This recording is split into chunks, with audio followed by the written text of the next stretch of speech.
धर्मावलंबी धर्म प्रिय प्राण बंधुओं, भगवत कथा रसकर रसिक समस्त मानस वृंद,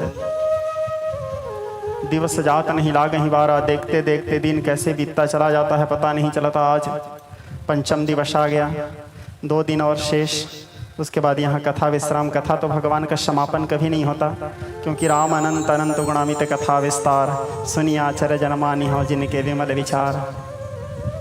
भगवान जैसे अनंत हैं वैसे उनकी कथा अनंत है। भगवान की कथा विश्राम दिए जाते हैं। 2 दिन बाद यहाँ कथा विश्राम। आज पंचम दिवस की कथा, कल की चतुर्थ दिवस की कथा में मैं आप लोगों को बताया था, जानकारी दिया था कि भगवान वनवास के लिए निकले हुए हैं। कल की कथा के अनुसार लखनलाल जी माता जानकी के साथ सचिव सुमंत रथ हाँकते हुए भगवान को लेकर के गए। तमसा नदी के किनारे प्रथम दिन विश्राम किए, कल की कथा में बताया। उसके बाद पूरे अयोध्यावासी राम जी के साथ साथ वनवास चले गए थे, पूरे अयोध्यावासी। रात्रि के समय विश्राम किए भगवान, फिर अर्धरात्रि को उठे जब सब लोग अयोध्यावासी सोए हुए थे तमसा नदी के किनारे। मंत्री सचिव सुमंत से भगवान रघुनाथ जी बोले, तात सुबह यदि होगा, हम लोग सुबह फिर यहाँ से उठ करके निकलेंगे तो ये पूरे अयोध्यावासी हमारे पीछे पीछे जाते रहेंगे। तो कुछ ऐसे करो तात, आप तो रथ चलाने में महारथ हो, योग्य सारथी हो, खोह चिन्ह बना करके ऐसे रथ के पहिया को आगे पीछे करो कि सुबह ये लोग उठने के बाद इनको पता ना चले कि रथ किस दिशा की ओर गया है। ऐसे खोह चिन्ह मार करके हम लोग यहाँ अभी ही प्रस्थान करते हैं। इस प्रकार कह करके भगवान सचिव सुमंत के साथ रथ में बैठ करके लखनलाल जी माता जानकी के सहित भगवान श्रृंगवेरपुर की ओर प्रस्थान किए। अब प्रातः काल जब अयोध्यावासी नर नारी उठे, उठ करके देखे कि वहाँ राम जी नहीं है, भैया लखन नहीं है, माता जानकी नहीं है, सचिव सुमंत नहीं है, वो लोग आर्तनाद करने लगे, हा राम क्वासी क्वासी चतुर्भुज, विलाप करने लगे, रुदन करने लगे, कहाँ गए राम, कहाँ गए राम। क्योंकि वो लोग तो राम जी के बिना रह नहीं सकते थे। सोचो, राम जी के साथ वनवास जाने के लिए पूरा अयोध्या खाली हो गया था, क्या लोकप्रियता रहा होगा राम जी का। जब देखे राम जी नहीं है, विलाप करने लगे। पूरे नर नारी रुदन करते हुए कहते हैं, टूट गई है माला मोती बिखर चले, 2 दिन रह कर साथ जाने किधर चले। टूट गई है माला मोती बिखर चले, 2 दिन रह कर साथ जाने किधर चले। आर्तनाद करते हुए सारे पूर्ववासी वापस आते हैं और वापस आकर के अयोध्या में राम जी के वियोग में एक एक दिन विप्रार्थ के समान बिताते हुए अयोध्या में निवास करने लगे। जब भी राम आएंगे हम उनसे मिलेंगे, ये भाव।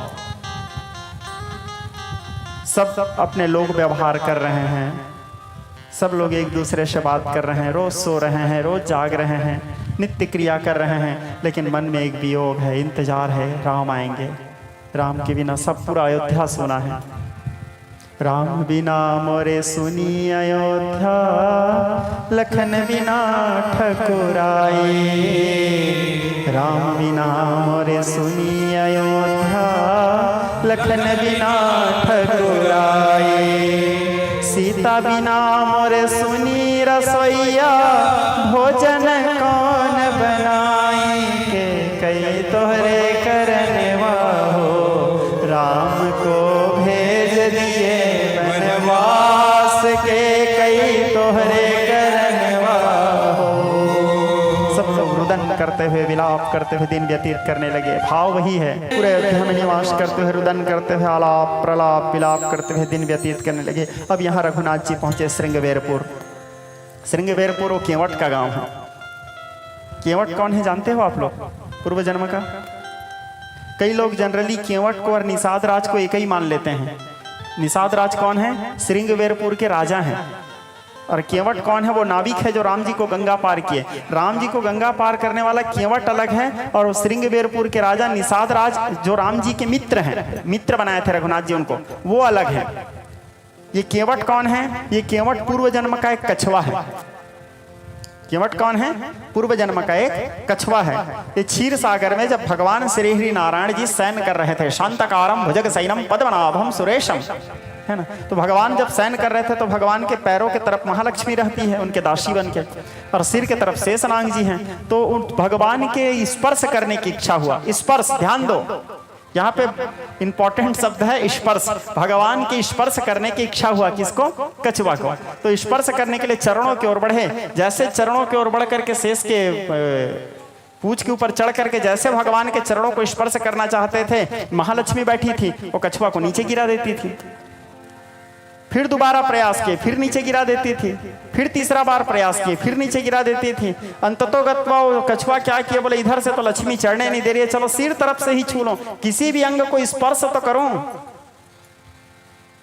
इस प्रकार विचार करके वो कछुआ सिर तरफ से आए। अब सिर तरफ से आए तो सिर तरफ तो और खतरनाक है, शेषनाग है। फुंकार मारे, वो बेचारा नीचे गिर गए। दोबारा चढ़ने की कोशिश की, फिर फुंकार मारे, फिर नीचे गिर गए। फिर पैर तरफ आते थे, लक्ष्मी जी गिरा देती थी, सिर तरफ आते थे, शेष जी गिरा देते थे। ऐसे करते करते वो कछुआ प्रयास करते करते मर गए।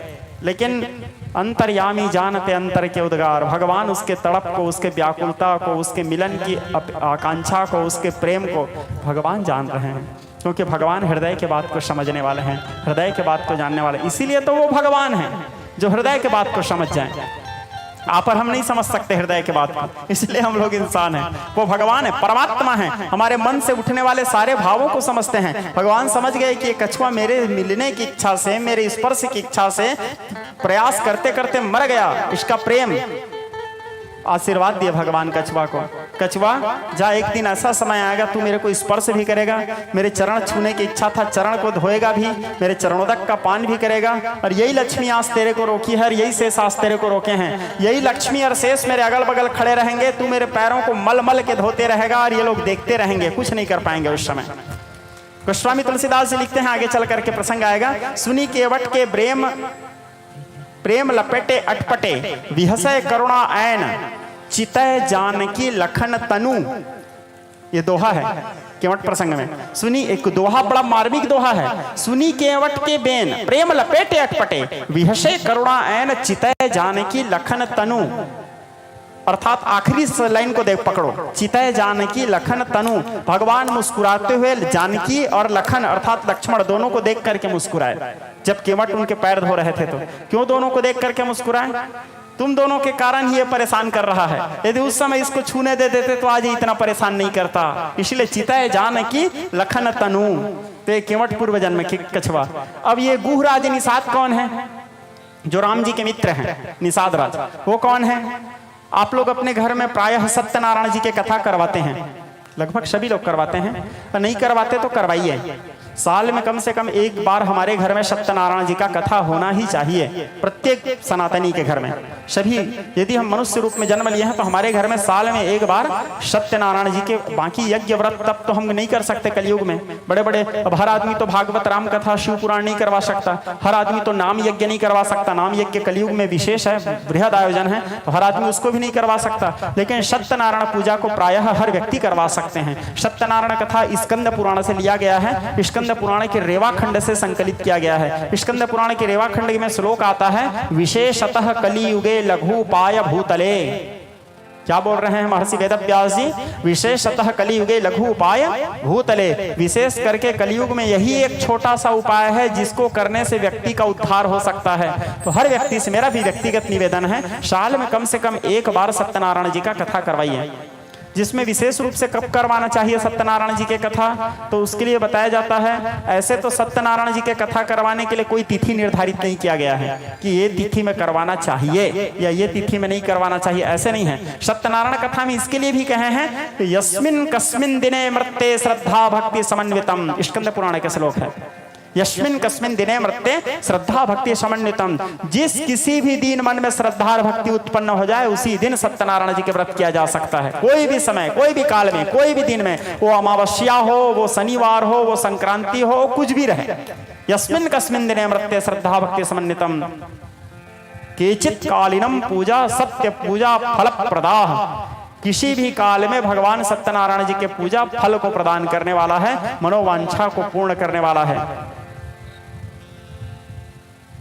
लेकिन विशेष रूप से यदि आप देखोगे तो जैसे हरि शयन एकादशी है जो अभी कुछ दिन पहले हुआ है, जिस दिन भगवान चातुर्मास के लिए शयन करते हैं, हरि शयन एकादशी, या फिर देवोत्थान यात्रा भगवान के, जिस दिन भगवान उठते हैं, जिसको जेठोनी कहते हैं या जिसको देव प्रबोधनी एकादशी कहते हैं उस दिन, और या फिर पवित्र रथ यात्रा महोत्सव, जिस दिन भगवान जगदीश का यात्रा होता है, जगन्नाथ जी का यात्रा होता है, रथ यात्रा, या जिस दिन भगवान के पवित्र बाहुड़ा यात्रा होता है, जिस दिन भगवान रथ यात्रा के दिन गुंडीचा मंदिर जाते हैं अपने श्री मंदिर छोड़ करके, और बाहुड़ा यात्रा के दिन वापस आते हैं। तो या तो जाने के दिन या तो वापस आने के दिन, या उस 9 दिन के बीच में कोई भी दिन, 9 दिन के लिए निकलते हैं भगवान, या रथ यात्रा या बाहुड़ा यात्रा या देवशयनी यात्रा या हरिशयन यात्रा, हरिशयन यात्रा या देव प्रबोधनी यात्रा, या फिर वो तुलसी विवाह के दिन, उस दिन भी करवा सकते हैं, या किसी भी संक्रांति या किसी भी एकादशी को आप करवा सकते हैं, या फिर कभी भी करवाओ। सत्यनारायण पूजा के लिए कोई पाबंदी नहीं है। तो सत्यनारायण कथा ये मैं पहले बताया केवट कौन है, अब आओ गुहराज निषाद कौन है। तो कथा सत्यनारायण कथा लगभग प्रायः हमारे भारतवर्ष में सभी लोग करवाते हैं, हमारे छत्तीसगढ़िया भाई लोग भी करवाते हैं, लगभग सब घर हुआ होगा या सब लोग सुने ही होंगे। सत्यनारायण कथा के दूसरे अध्याय में आओ, 5 अध्याय है, दूसरे अध्याय में कथा आता है लकड़हारा की कथा। एक लकड़हारा था, बड़ा गरीब था, रोज जंगल जाता था, लकड़ी काट के लाता था, और लकड़ी काट के लाने के बाद लकड़ी को बेचता था। लकड़ी से बेचने से उसको जो भी धन मिलता था, उस धन से वह अपने भरण पोषण, परिवार का पालन पोषण करता था। सुने होंगे कथा, सुने हो नहीं? कौन कौन सुने हो? हाथ उठाओ ईमानदारी से। गजब, बहुत बढ़िया, आप सभी लोगों को सादर प्रणाम, आप लोग सुने हो भगवान की कथा, ठीक है। तो जंगल जाता था, लकड़ी काट के लाता था, लकड़ी बेचने से जो भी धन प्राप्त होता था, उस धन से वह अपने परिवार का पालन पोषण करता था। एक दिन की बात है, सत्यनारायण कथा के सबसे पहला कथा कहाँ से शुरू होता है? पहला अध्याय में तो नारद जी और विष्णु जी के संवाद है, कैसे किया जाता है ये सब में पहला अध्याय गया। दूसरा अध्याय में सतानंद नाम करके ब्राह्मण से कथा शुरू होता है। रमणीय काशी नामक नगरी में एक सतानंद नाम करके गरीब ब्राह्मण रहता था, ठीक है। तो वह गरीब ब्राह्मण भगवान के पूजा करके जब धन धान्य से संपन्न हो गया, तो ऐश्वर्य युक्त होने के बाद जब पूरे परिवार, पूरे गांव को, पूरे समाज को एकत्र करके बृहद भंडारा के साथ भगवान सत्यनारायण की पूजा कर रहा था, तो उनके पूजा करते समय वहां पर वही लकड़ी के बेचने वाला भिल्ल लकड़हारा पहुंचा, और पहुंचने के बाद कहने लगे कि हे ब्राह्मण देवता, ये कौन से देवता है, इसके पूजा से क्या फल प्राप्त होता है। तब फिर वो सतानंद नाम करके ब्राह्मण लकड़हारा से कहता है, ये अतुल तेजस्वी भगवान सत्यनारायण जी की कथा है, इसके पूजा के करने से मनुष्य के समस्त मनोकामनाएं पूर्ण हो जाती है। जिसके यहाँ संतान न हो उसे संतान की प्राप्ति होती है, जिसके ऊपर किसी प्रकार का भय हो उसके भय दूर हो जाते हैं, जिसके ऊपर किसी प्रकार का संकट हो उसके संकट दूर हो जाते हैं, यदि कोई किसी प्रकार के बंधन में है तो बंधन मुक्त हो जाते हैं। मनुष्य के मन में जो भी मनोकामना है, समस्त मनोकामनाओं को पूर्ण करने वाला यह भगवान श्री हरि नारायण जी का पूजा है। ऐसे सतानंद नाम करके ब्राह्मण उस लकड़हारा को बताता है। तब लकड़हारा उसी समय संकल्प करता है कि कल मेरे लकड़ी बेचने में मुझको जो भी धन प्राप्त होगा, उस धन से मैं भी भगवान सत्यनारायण का पूजा करूंगा। इस प्रकार संकल्प करके वह घर चला जाता है। ततः रात्रे निद्रा न लब्धवान, उसे रात भर नींद नहीं आता। क्यों नींद नहीं आता? क्योंकि वो बहुत गरीब ब्राह्मण, बहुत गरीब लकड़हारा था। उसके यहाँ खाने के लिए अन्न नहीं, पहनने के लिए वस्त्र नहीं, रोज जंगल जाता था, लकड़ी काटता था, लकड़ी काट के लाता था, जो भी उसको मिल जाता था उसी से वह अपने भरण पोषण पालन करता था। तो विचार करने लगा, इतने बड़े भगवान सत्यनारायण जी की पूजा को मैं कैसे कराऊंगा? संकल्प तो कर लिया हूँ कल कराऊंगा बोल के, लेकिन मेरे पास तो कुछ नहीं है। तो रात भर नींद नहीं आता। दूसरे दिन उठता है, स्नान ध्यान करके वह चला जाता है जंगल की ओर। जंगल की ओर जा करके लकड़ी काटता है, भगवान से कहता है कि हे प्रभु, आज इसी लकड़ी को बेचने से मुझे जो भी धन प्राप्त होगा, इस धन से मैं आपका पूजा करूंगा। और वह लकड़ी बेचने के लिए नगर नगर घूमने लगा। संयोगवश भगवान श्री हरि नारायण की कृपा से उस दिन उसके लकड़ी चंदन के लकड़ी के समान दूना दूना मूल्य में बिकने लगा।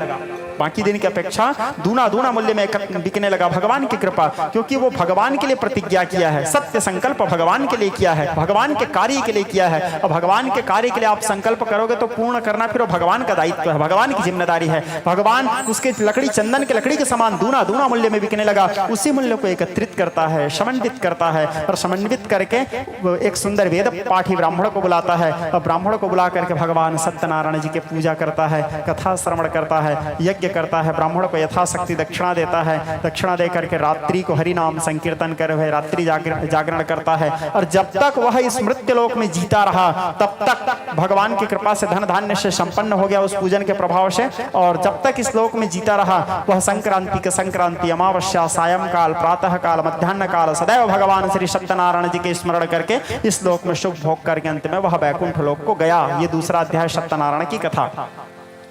ठीक, अब सत्यनारायण कथा के 5वां अध्याय में आओ।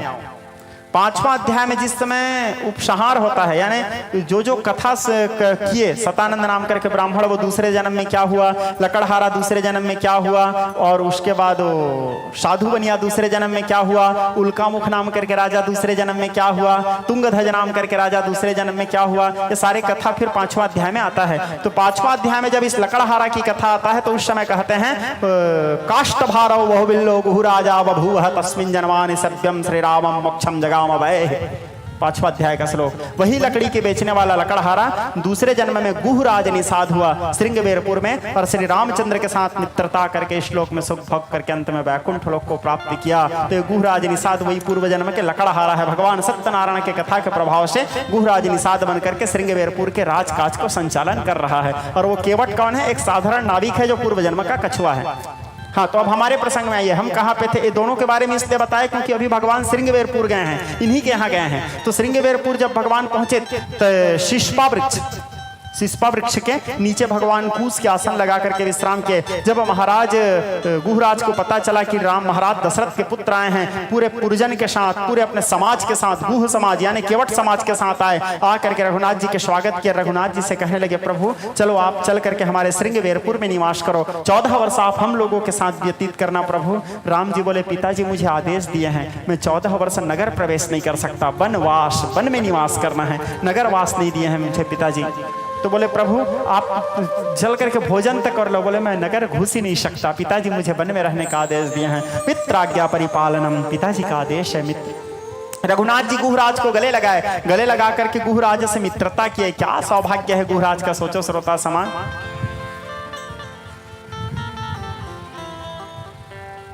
उदारता उनके देखो, उनके करुणा देखो। इतने बड़े त्रैलोकीनाथ अखिल विश्व ब्रह्मांडाधिपति एक गुह को, एक निषाद को गले लगा लिए। उनकी उदारता, उनकी करुणा। भगवान केवल प्रेम देखते हैं श्रोता समाज।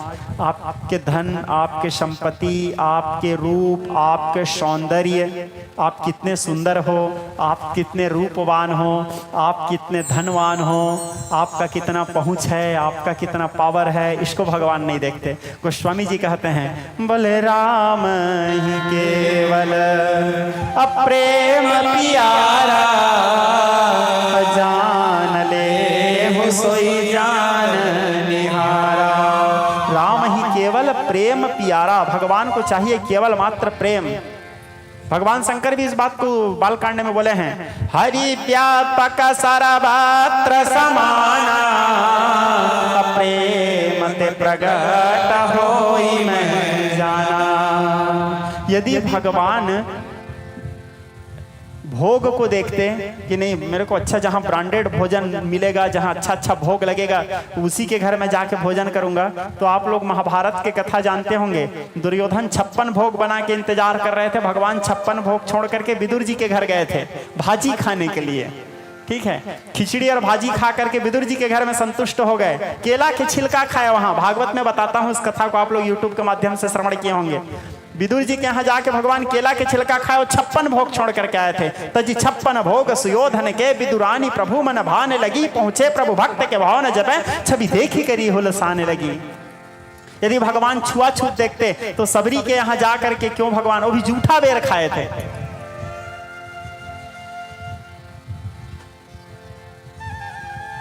भगवान यदि भगवान तो अपने भक्तों के लिए मैं कौन हूं इसको भी भूल जाते हैं। यदि कोई सच्चे हृदय से भगवान को प्रेम करे तो भगवान यदि उसके प्रेम में रीझ गए, एक तो भगवान को रिझाना बड़ा कठिन है। यदि और भगवान को आप ये नहीं बोल सकते कि मेरे प्रेम के सामर्थ्य के कारण, मेरे प्रेम में ताकत था इसलिए भगवान रीझ गए। आपके प्रेम में ताकत नहीं था, वो भगवान की दया है जो हमारे ऊपर रीझ जाते हैं। उनकी कृपा है, उनकी करुणा है, उनकी दयालुता है, क्योंकि वो दीनानाथ है, दीनबंधु है। तो रीझ गए तो भगवान ये भी नहीं देखते कि मैं कौन हूं, मैं कर क्या रहा हूं। जैसे कि आप लोग देखो, इतने बड़े त्रैलोकीनाथ अखिल विश्व ब्रह्मांडाधिपति दूत बनने का काम किए हैं। कहां पे दूत बने हैं, याद करो। हटो तो बेटा, वेरी गुड बेटा, शाबाश। कौरव पांडव के युद्ध हुआ, उस समय भगवान, दूत किसे बोलते हैं, नौकर। दूत यानी नौकर, हमारे संदेश ले जाने वाले। इतने बड़े त्रैलोकीनाथ नौकर का काम किए हैं, केवल प्रेम में, पांडवों के प्रेम के कारण। सारथी का काम किए हैं, रथ चलाना क्या काम है, नौकर का ही तो काम है। नौकर के काम किए हैं, ड्राइवर बन गए थे अर्जुन के, छोटा मोटा बात है, प्रेम। नामदेव के कुटिया छाने गए थे, जब नामदेव के घर पानी टिपक रहा था, उसके पानी टिपक रहा था, बोले प्रभु मेरे पानी टिपक रहा है, मेरे पास पैसा नहीं है, मेरे को लेबर बुलाने के लिए। भगवान आ गए थे उसके नामदेव के कुटिया छाने के लिए। किसी के हम बर्तन धोने के लिए चले गए थे। भगवान स्पष्ट कहते हैं, अहम भक्त पराधीनो यस स्वतंत्र युवत द्विज, मैं सदैव भक्तों के अधीन रहता हूँ। भक्त मुझे जैसे बोलते हैं मैं वैसे करता हूँ। यो माम पश्यति सर्वत्र मयि च सर्वत्र पश्यति, जो मुझे देखता है मैं उसे देखता हूँ, जो मुझे याद करता है मैं उसे याद करता हूँ, जो मेरा भजन करता है मैं उसका भजन करता हूँ। गीता में उनकी घोषणा है, गीता में उनके शब्द है, गीता में उन्होंने कहा है अहम भक्त पराधीन। वो आपके सुख साधन, इन सब चीजों से आप भगवान को नहीं रिझा सकते। भगवान को रिझाने के लिए केवल प्रेम चाहिए, प्रेम करो। भगवान को एक नारियल दे के, फूल चढ़ा के, केला चढ़ा के, मिठाई चढ़ा के, भागवत सुन के भगवान को नहीं रिझा सकते। भगवान को रिझाना तो केवल प्रेम। भागवत क्यों सुनते हैं, ताकि ये सब सुनेंगे और सुनने के बाद उसको करेंगे, इसलिए सुनते हैं। सत्संग की महिमा इसीलिए बताया गया है, भागवत सुनकर भक्त बनो। भागवत सुनने के बाद भगवान मिल जाएंगे। अब आप पूरा भागवत सुन लिए, यहाँ से निकलने के बाद क्या बोले थे गुरुजी, यहाँ रहते तक बस मजा आया है, और वहां निकलने के बाद फिर सब भूल गए। तो हम सुने हैं तो कुछ उसको अनुमोदन करें, कुछ अनुकरण करें, अपने जीवन में उतारें उसको। अब कम से कम यहाँ से निकलने के बाद हम इस चीज को जाने कि नहीं, भगवान रीझते फालतू चीजों में नहीं है, भगवान केवल प्रेम के वशीभूत हैं, प्रेम में रीझते हैं। राम ही केवल प्रेम प्यारा। भगवान छुआछूत जात पात नहीं देखते श्रोता समाज। मैं अपने कथा के दरमियान में कहता हूँ, जात पात पूछे नहीं कोई, हरि को भजे सो हरि का होई। भगवान को पाने के लिए ब्राह्मण बनना है ऐसे जरूरी नहीं है। भगवान को केवल ब्राह्मण लोग पा सकते हैं ऐसा नहीं है, ब्राह्मण को केवल राजपूत लोग पाएंगे ऐसा नहीं है। जात पात पूछे नहीं कोई, हरि को भजे सो हरि का होई। जो भगवान का भजन करे वो भगवान का है। यदि आप ब्राह्मण कुल में जन्म लिए हो और ब्राह्मण कुल में जन्म लेने के बाद ज्ञानहीनम गुणहीनम कर्महीनम चतुर्वेदाक पठन्तिम किम प्रयोजनम, न आपके पास गुण है, न धर्म है, न भगवान के प्रति प्रेम है, न गायत्री है, न जप है, न तप है, तो फिर तो आपका ब्राह्मण होना व्यर्थ है। राजपूत कुल में जन्म लिए हो, धर्म रक्षा के लिए यदि आप सामने नहीं आ रहे हो, धार्यते धर्म, धर्म को धारण नहीं कर रहे हो, गौ के रक्षा के लिए यदि आप उद्धित नहीं हो रहे हो, गौ के रक्षा के लिए आप खड़े नहीं हो रहे हो, फिर आप कैसे राजपूत? वैश्य हो, वणिक हो,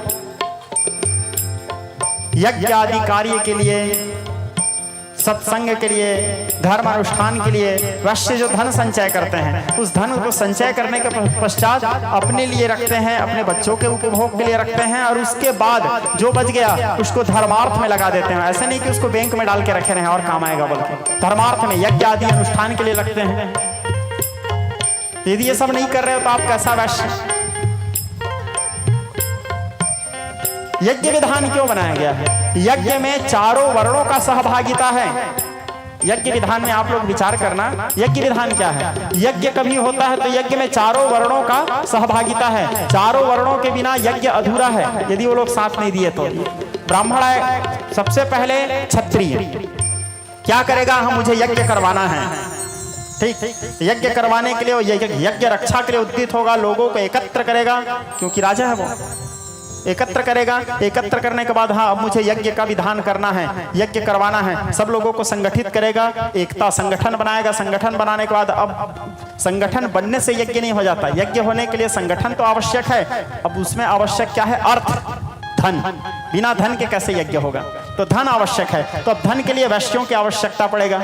जो धन संचय करते हैं, जो मणिक हैं, वो आएंगे, धन देंगे, जो भी उनसे हो सका धन को, जो अपने लिए संचय किए, अपने पुत्रों के लिए संचय किए, अपने व्यापार के लिए, अपने परिवार के लिए संचय करने के बाद अब जो अतिरिक्त धन वो परमात्मा की कृपा से संचय किए हैं उसको धर्मार्थ में लगाएं, यज्ञ में देंगे। तो यानी उसमें वैश्यों के भी काम आया यज्ञ, वैश्य लोग भी सम्मिलित हुए। अब क्षत्रिय यज्ञ जब आरंभ होगा तो यज्ञ के रक्षा का भी दायित्व उनका है। किसी भी प्रकार से वहां पे कोई परेशानी हो रहा है, कोई परिस्थिति खड़ा हो रहा है तो क्षत्रिय वहां पे रक्षा करेंगे और यज्ञ के विधान की शुरुआत करवाए हैं वो। वैश्य आए वहां कार्य किए, ब्राह्मण आए वेद ध्वनि पाठ किए, ब्राह्मण आकर के वेद की ऋचाओं के पाठ किए, स्वाहा स्वधा शब्द के उच्चारण किए। शूद्र अर्थात शूद्र यानी कई लोग सोचते हैं नीच जात, शूद्र का अर्थ नीच जात नहीं है भाई। जो ऐसे आप लोगों को समझाए हैं या जो कहीं आपको ऐसे पढ़ाया गया है तो मेरे समझ से बाहर है, लेकिन मैं जहां तक ब्राह्मण क्षत्रिय वैश्य शूद्र, शूद्र यानी जो सेवा करते हैं, शूद्र यानी नीच जात नहीं है, शूद्र यानी जो सेवा का कार्य, सेवा के कार्य करने वाले व्यक्ति को छोटा नहीं माना जाता। सेवा करने वाला तो बड़ा होता है जी, है ना। तो उसका कार्य क्या है? हाँ, वो पर्णकुटी बनाएगा, मजदूर तो चाहिए ना, यज्ञ के लिए, यज्ञशाला बनाने के लिए मजदूर चाहिए, उसके यज्ञ कुंड बनाने के लिए मिस्त्री चाहिए, लेबर चाहिए, लकड़ी लाना है उसके लिए लेबर चाहिए, हैं? फूलों का तैयारी करना है, माली की आवश्यकता पड़ेगा, उसमें प्रसाद बनाना है, हलवाई की आवश्यकता पड़ेगा। हर व्यक्ति का उसमें सहभागिता रहता है जब यज्ञ होता है। तो कोई जात ऊंच नीच नहीं है। भगवान के कार्य के लिए सब, भगवान के लिए सब एक समान है। भगवान स्पष्ट कहे हैं सब मम प्रिय, सब मम उपजाए, सब मेरे लिए प्रिय हैं, सबको मैंने ही जन्म दिया है, सब मेरे लिए प्रिय हैं। गीता में भी इस बात को बोले हैं, मानस में भी इस बात को बोले हैं। हाँ, हम पढ़ते हैं तो हमारे समझ में कहीं ना कहीं त्रुटि हो जाता है, या कोई सुना रहे हैं तो समझने में त्रुटि होता है, या तो सुनाने वाला समझाने वाला सही से नहीं समझा सकता, इसलिए हम यहाँ से फिर भ्रम की स्थिति उत्पन्न होता है। तो कोई जात छोटा बड़ा नहीं है श्रोता समाज, जात पात पूछे नहीं कोई, हरि को भजे सो हरि का हो। सब भगवान के हैं, सब भगवान को प्रिय हैं। भगवान को चाहिए प्रेम, भगवान से प्रेम सब कर सकते हैं, चाहे वो ब्राह्मण हो, क्षत्रिय हो, वैश्य हो, शूद्र हो, सबको भगवान से प्रेम करना चाहिए और भगवान सबके प्रेम को स्वीकार करते हैं। बस आपके प्रेम कैसा है उसको देखते हैं भगवान। पहले तुझे देने से पहले बता दूं बड़ी तल्फ होती है पीने से पहले, मेरी मासूक की यही अदा है, गिराता बहुत है उठाने से पहले। वो अपनाने से पहले लेकिन बार बार ठोकर दे के गिराते हैं, लड़खड़ाना नहीं है हमको बार बार, क्योंकि परीक्षा तो लेंगे ना। प्रेम में परीक्षा आवश्यक है, ध्यान दो, एक एक शब्दों को ध्यान दो। प्रेम में परीक्षा आवश्यक है। यदि कोई आकर के आपको बोल दे कि मैं प्रेम कर रहा हूं, आप मान लिए हाँ चलो ये मेरे को प्रेम कर रहा है, अच्छा बात है, हैं? अब उसके बाद उसके प्रेम को आप मान लिए, परीक्षा तो लिए नहीं हो। बिना परीक्षा के आपको कैसे पता चला कि वो उत्तीर्ण है कि अनुत्तीर्ण है कि कृपोत्तीर्ण है कि फैल है कि पूरक है? परीक्षा लोगे तब तो पता चलेगा। कोई आपसे प्रेम कर रहा है, पहले उसका परीक्षा लो। भगवान कृष्ण के सिद्धांत के अनुसार जो प्रेम कर रहा है उसको पहले सताओ, ठीक। भगवान कृष्ण गोपियों को सताते थे, गोपियों को परेशान करते थे। भागवत में कथा आता है, किसी के मटकी फोड़ देते थे, किसी के वस्त्राहरण कर लेते थे, कोई उनको चितचोर कहते थे, कोई मंचोर कहते थे, और अनेक भगवान चोर बन गए। आखिरी में तो सुखदेव परमहंस भागवत में लिख भी दिए, ब्रजे वसंतम नवनीत चोरम गोपांगनानाम जदकूल चोरम अनेक जन्मार्जित पाप चौरम चौराक्रण्यम पुरुषम नमामि। कहने का तात्पर्य है श्रोता समाज, प्रेम। मैं यहाँ प्रेम के प्राथमिकता को बता रहा हूँ। राम ही केवल प्रेम प्यारा, भगवान को चाहिए प्रेम। प्रेम कीजिए भगवान से। इंसानों से प्रेम करोगे आप दुखी रहोगे, सीधा से बात है, क्योंकि इंसान धोखेबाज हैं, स्वार्थी हैं। आप तब तक उसके लिए महत्वपूर्ण हो जब तक आपसे बेहतर उसको और कोई ना मिल जाए। आपसे बेहतर मिलेंगे आपको छोड़ देंगे, उनसे बेहतर मिलेंगे फिर उसको छोड़ेंगे। वो सदैव बेहतर की तलाश में रहता है। वो कभी, आप देखना, जब हम जन्म लेते हैं, हमको अपने आप को देखो, जब हम अपने आप को देखो, आप सब विचार करो। जब हम पैदा हुए सबसे पहले हम प्रेम किससे किए? हमारा पहला प्यार क्या है? सबसे पहले प्रेम हम किससे किए? माँ के दूध से, ठीक है। माँ दूध नहीं पिलाती थी तो रोना शुरू कर देते थे। हमारा पहला प्यार ही माँ का दूध है। हम सब लोग यही किए हैं। थोड़े से बड़े हुए, माँ के दूध से हमारा प्यार हट गया। कैसे प्यार बदल गया जी? हमारा तो एक ही प्यार रहना चाहिए था ना। थोड़े से बड़े हुए प्यार बदल गया, उस दूध से हट के हमारा प्यार माँ के गोद में चला गया। अब हमको माँ के, जब दूध छोड़ भी दिए तो माँ के गोद में रहना, माँ के गोद में खेलना, माँ के गोद में सोना वही अच्छा लगता था। माँ के साथ चिपक के सोना, प्यार का स्वरूप बदल गया। और थोड़े बड़े हुए, माँ की गोद से प्यार हट गया, खिलौनों से प्रेम करने लगे। फिर खिलौनों को देख के खुश होते थे माँ से ज्यादा। अब आजकल तो खैर खिलौनों की अपेक्षा मोबाइल से प्यार हो गया है, तो खैर समय युग बदल रहा है, ठीक है। तो थोड़े और बड़े हुए, खिलौनों से प्रेम हो गया, मोबाइल से प्रेम हो गया। और थोड़े बड़े हुए, वहां से भी प्रेम हटा, पुस्तक से प्रेम हुआ। पढ़ाई पढ़ाई पढ़ाई, मेरे को पढ़ना है। कोई बोल रहा है मेरे को इंजीनियरिंग करना है, कोई डॉक्टरी करना है, कोई वकालत करना है, किसी को जज बनना है, और अनेक प्रकार से। तो पढ़ाई यानी पुस्तकों से प्रेम हुआ। और बड़े हुए, फिर तो आप लोग जानते हो, और बड़े हुए, उसके बाद पत्नी से प्रेम हो गया। कितना बार प्रेम बदल गया हमारा, पत्नी से प्रेम हो गया। और बड़े हुए, पत्नी से प्रेम हट करके बच्चे पे चला गया। और बड़े हुए, बच्चे से प्रेम हट करके पोता पोतियों में प्रेम चला गया। और बड़े हुए, और कितना बड़े हुए जी, फिर मर गए, ठीक है, फिर मर गए।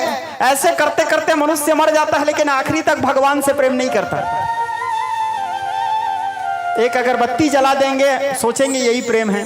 एक नारियल चढ़ा दिए, सोचेंगे यही प्रेम है। राम कथा करवा रहे हैं, भगवत दल दुर्गा वाहिनी, चलो 200 रुपए दे दिए चंदा, यही प्रेम है। इसको थोड़ी प्रेम बोलते हैं भाई, है? थोड़े फूल चढ़ा दिए, यही प्रेम है। यही इसी को भक्ति समझते हैं। ये भक्ति नहीं है, और हम अपने आप को फिर भक्त समझ जाते हैं। ये भक्ति नहीं है, ये भक्त बनने का हम प्रैक्टिस कर रहे हैं। भक्त बने नहीं है, प्रैक्टिस, अभ्यास रहता है, ठीक है।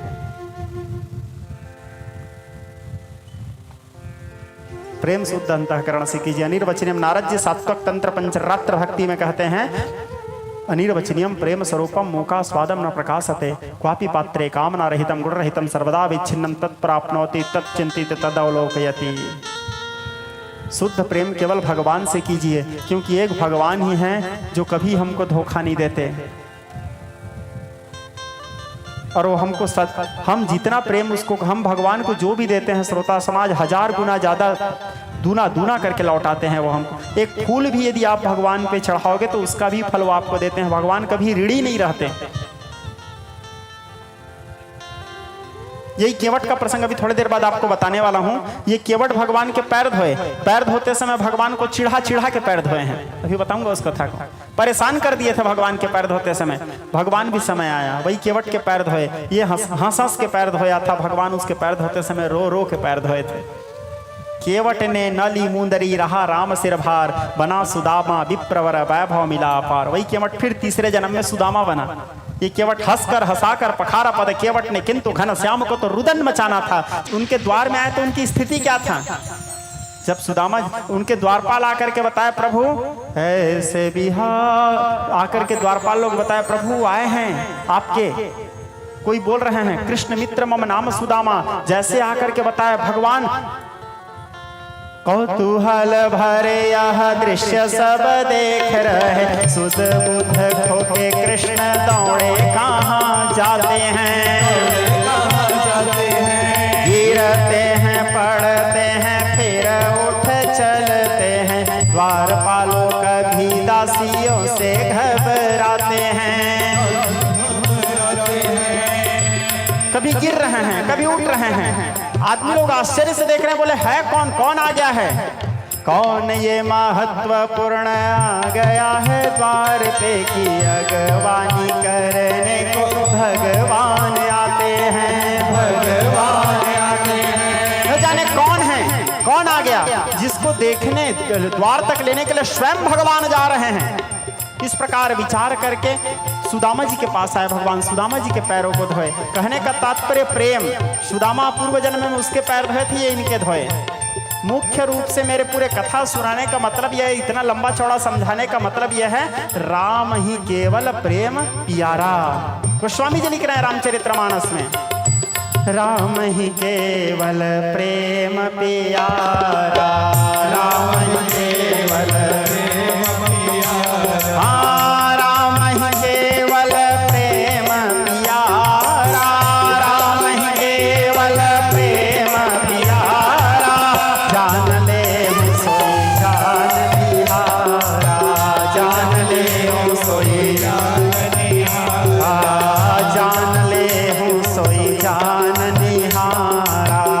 शिष्पा वृक्ष के नीचे भगवान जाकर के कुश के बिछौना बिछा करके विश्राम किए। उसी समय गुहराज निषाद आए, निषाद राज को भगवान गले से लगाए, निषाद राज के साथ मित्रता किए भगवान।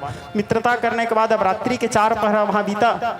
रात्रि के 4 प्रहर बीतने के बाद भगवान गुहराज निषाद से कहे कि मित्र अब हमको गंगा पार जाना है, क्योंकि हम एक जगह रुक नहीं सकते, अब हमको आगे प्रस्थान करना है मित्र, तो हमको आदेश दीजिए। साथ ही अपने किसी केवट से कहिए मित्र कि हमको गंगा पार कर दे।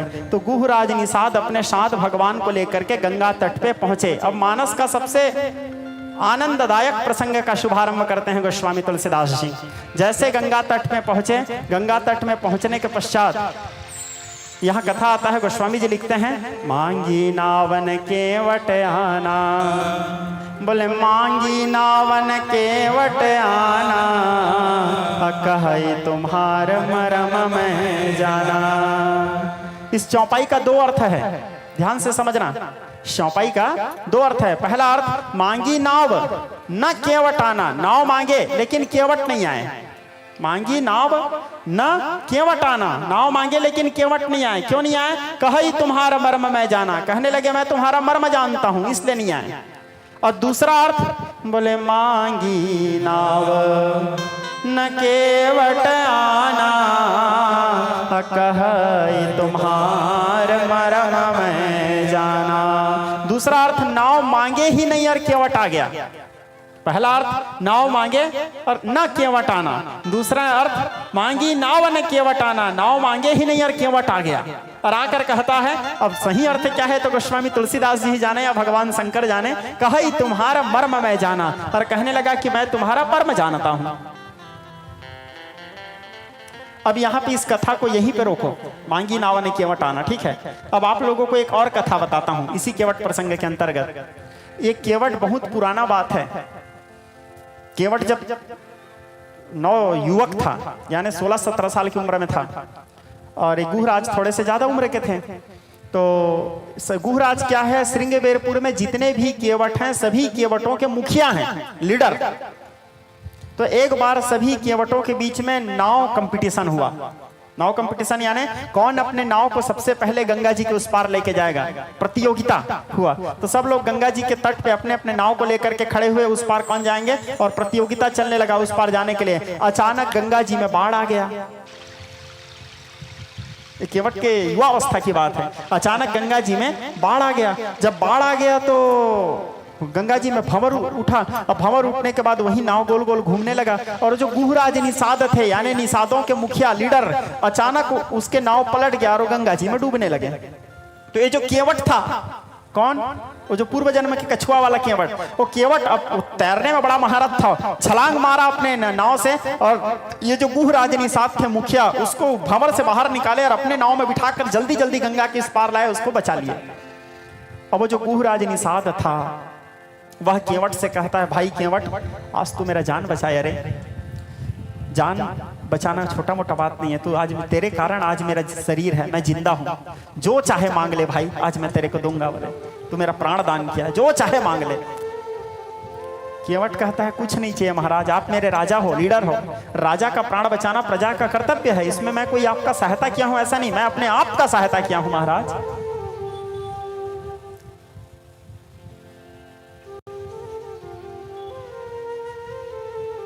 केवट से फिर गुहराज निषाद बोले, लेकिन यदि मैं तुमको कुछ नहीं दूंगा तो मेरे को अपने आप में ऐसा लगता रहेगा कि मैं ऋणी हूं, कुछ दूंगा तब मेरे को अपने आप में फ्री लगेगा। तो बोले ठीक है, कुछ मांगता हूं। फिर केवट बोला, एक काम करता हूं महाराज, रहने दो, जब समय आएगा तो मैं मांग लूंगा इसका बदला। बोले ठीक है, लेकिन मांगोगे ना? बोले हाँ मांगूंगा जरूर। अब उस बात समय गया, बात गया। अब वो केवट भी युवा अवस्था से प्रौढ़ अवस्था में आए, थोड़े जवान हुए, हिष्ट पुष्ट तंदुरुस्त हुए हैं अब, और गुहराज निषाद थोड़े से और उनका आयु बढ़ा। आज वही समय आया जब केवट को पता चला कि महाराज दशरथ के पुत्र गंगा पार करने वाले हैं। सुबह सुबह पहुंच गया वो गुहराज निषाद के पास, और निषाद राज के पास पहुंच के कहने लगे, महाराज आपको याद है मैं आपका प्राण बचाया था? बोले हाँ याद है। तो बोले आपको ये भी याद होगा कि आप मेरे को वचन दिए थे जो चाहे मांग लो? बोले हाँ वो भी याद है। कुछ मांगना चाहते हो? बोले हाँ आज मांगने का समय आया है। बोले क्या चाहिए?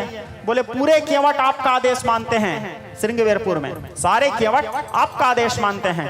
तो और गंगा तट में एक ही नाव थोड़ी है, गंगा तट में कई केवट हैं, कई केवटों का नाम है। आप आदेश करो कि गंगा किनारे आज मेरे अतिरिक्त तो कोई केवट नहीं रहेंगे। आज गंगा किनारे जो भी कमाई होगा वो मेरा होगा। आज एक दिन बस गंगा किनारे मेरे को दे दो, मेरे अतिरिक्त तो कोई दूसरा केवट का नाव नहीं रहना चाहिए। गुरुराज बोले ठीक है, वचन तो दिया था। बोले ठीक है। सारे केवटों को बोले आज गंगा तट कोई नहीं जाएंगे, आज यही केवट। अब राम जी का मजबूरी है कि केवट कुछ भी करे वो इसी केवट के ही पैर पकड़ेगा। ठीक है, उस केवट के अतिरिक्त राम जी के पास कोई ऑप्शन नहीं है उस पार जाने के लिए, क्योंकि वहां दूसरे केवट है ही नहीं, यही केवट है बस। राम जी फंसे हैं आज यहाँ पे। ठीक, अब भगवान पहुंचे वहां। अब आइए हमारे वही प्रसंग में जिसको मैं छोड़ के आगे बढ़ा था। मांगी नावन केवट आना, कही तुम्हारा मरम मैं जाना। केवट आकर कहता है मैं, भगवान जब बोले कि भैया हमको पार ले जाओ, केवट बोलता है हाँ। बोले क्यों? बोले मैं आपका मर्म जानता हूं। जैसे मर्म जानता हूं, बोले लखनलाल जी तमतमा गए। लखनलाल जी शेषावतार, लखनलाल जी शेष नाग के अवतार हैं। 84 लाख योनि में सबसे ज्यादा घुस्सैल योनि सर्प योनि को ही माना गया है। आप देखना सांप को फालतू भी वो फड़फटकते रहता है, वो सांस लेता है तो सुनाई देता है हमको, इतने क्रोध में रहते हैं वो। और लखनलाल जी शेषावतार हैं। और राम कथा के अंतर्गत में, रामचरितमानस या रामायण के अंतर्गत में आप लोग देखे होंगे लखनलाल जी के क्रोध का ही विशेषता है। रावण डरता था लखनलाल से। रावण राम जी के पूरे सेना में केवल 2 जने से डरता था। किनसे किनसे?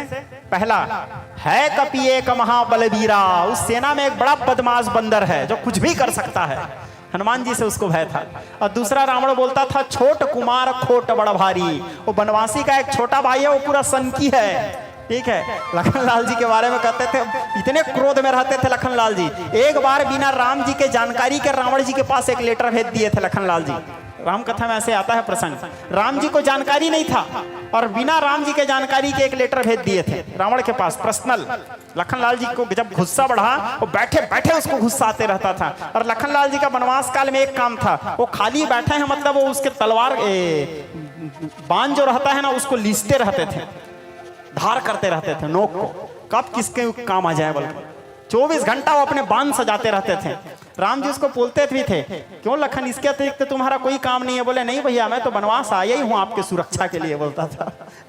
तो 24 घंटा वो बाण तैयार करने में उसका ध्यान रहता था। शूर्पणखा देखे नहीं आए, ज्यादा बातचीत किया नहीं, तुरंत काटे ना। उसके बाण कितना धार रहा होगा, एक बार चलाए, तलवार थोड़ी चलाए थे, बाण को चलाए थे, तुरंत नाक अलग, नाक कान बिनु किन्न।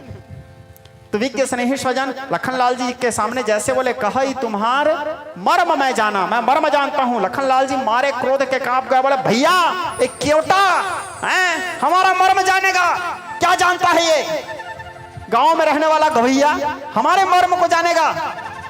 और रामचरितमानस के अंदर एक और चौपाई आता है, आगे चल के आप लोग देखना। जिस समय सीता जी अग्नि प्रवेश की, किस समय अग्नि प्रवेश की?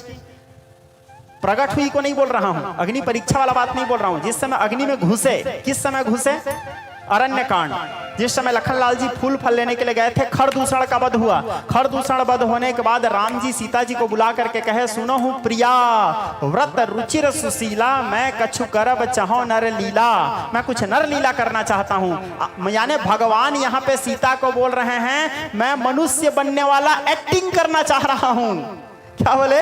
नर लीला, यानी मैं मनुष्य के समान, भगवान मनुष्य के समान एक्टिंग करना चाह रहे हैं, नाटक करना चाह रहे हैं। तो सीता जी को बोले कि तुम मेरे सामने रहोगे तो थोड़े क्या है मेरा संतुलन बिगड़ जाएगा, हैं? क्योंकि तुम तो जान रहे हो मैं भगवान हूं, तो मैं एक्टिंग कैसे कर पाऊंगा? तो एक काम करो, तुम अग्नि में निवास करो, तुम पावक मह करो निवासा, जब लगी करो निशाचर नासा, तुम अग्नि में निवास करो जब तक मैं निशाचरों का विनाश करूं। इस प्रकार कह करके सीता जी से भगवान निवेदन किए। तब सीता जी रघुनाथ जी के चरण वंदना करके अग्नि में निवास किए। वहां पे वैदेही प्रकट हुई। ये वैदेही कौन? देवी भागवत में कथा आता है, ये वैदेही महाराज कुशध्वज की बेटी है, वेदवती था इसका नाम। और रावण को श्राप दी थी एक दिन तेरे विनाश के लिए मैं आऊंगी, आज वो वैदेही बन करके वहां। रावण सीता का हरण नहीं किया था, वेदवती का या वैदेही का हरण किया था। 1 मिनट के लिए आप लोग किष्किंधा कांड में आइए। किष्किंधा कांड के स्टार्टिंग में आता है जब हनुमान जी पंडित जी बन करके आए, पंडित जी बनकर के आकर के राम जी को पूछे कौन हो, कहाँ जा रहे हो, आपका परिचय दीजिए। तो राम जी क्या परिचय दिए, कौशलेश दशरथ के जाए हम पितु बचन मानी बन आए। और उसके बाद अगला चौपाई क्या बोले राम जी, यहाँ हरि निशिचर वैदेही। ऐसे तो है क्या, यहाँ निशाचर लोग वैदेही के हरण किए हैं, बोले सीता का हरण किए हैं नहीं, बोले एक मिनट दिखाता हूं आपको, शायद किष्किंधा कांड ही है।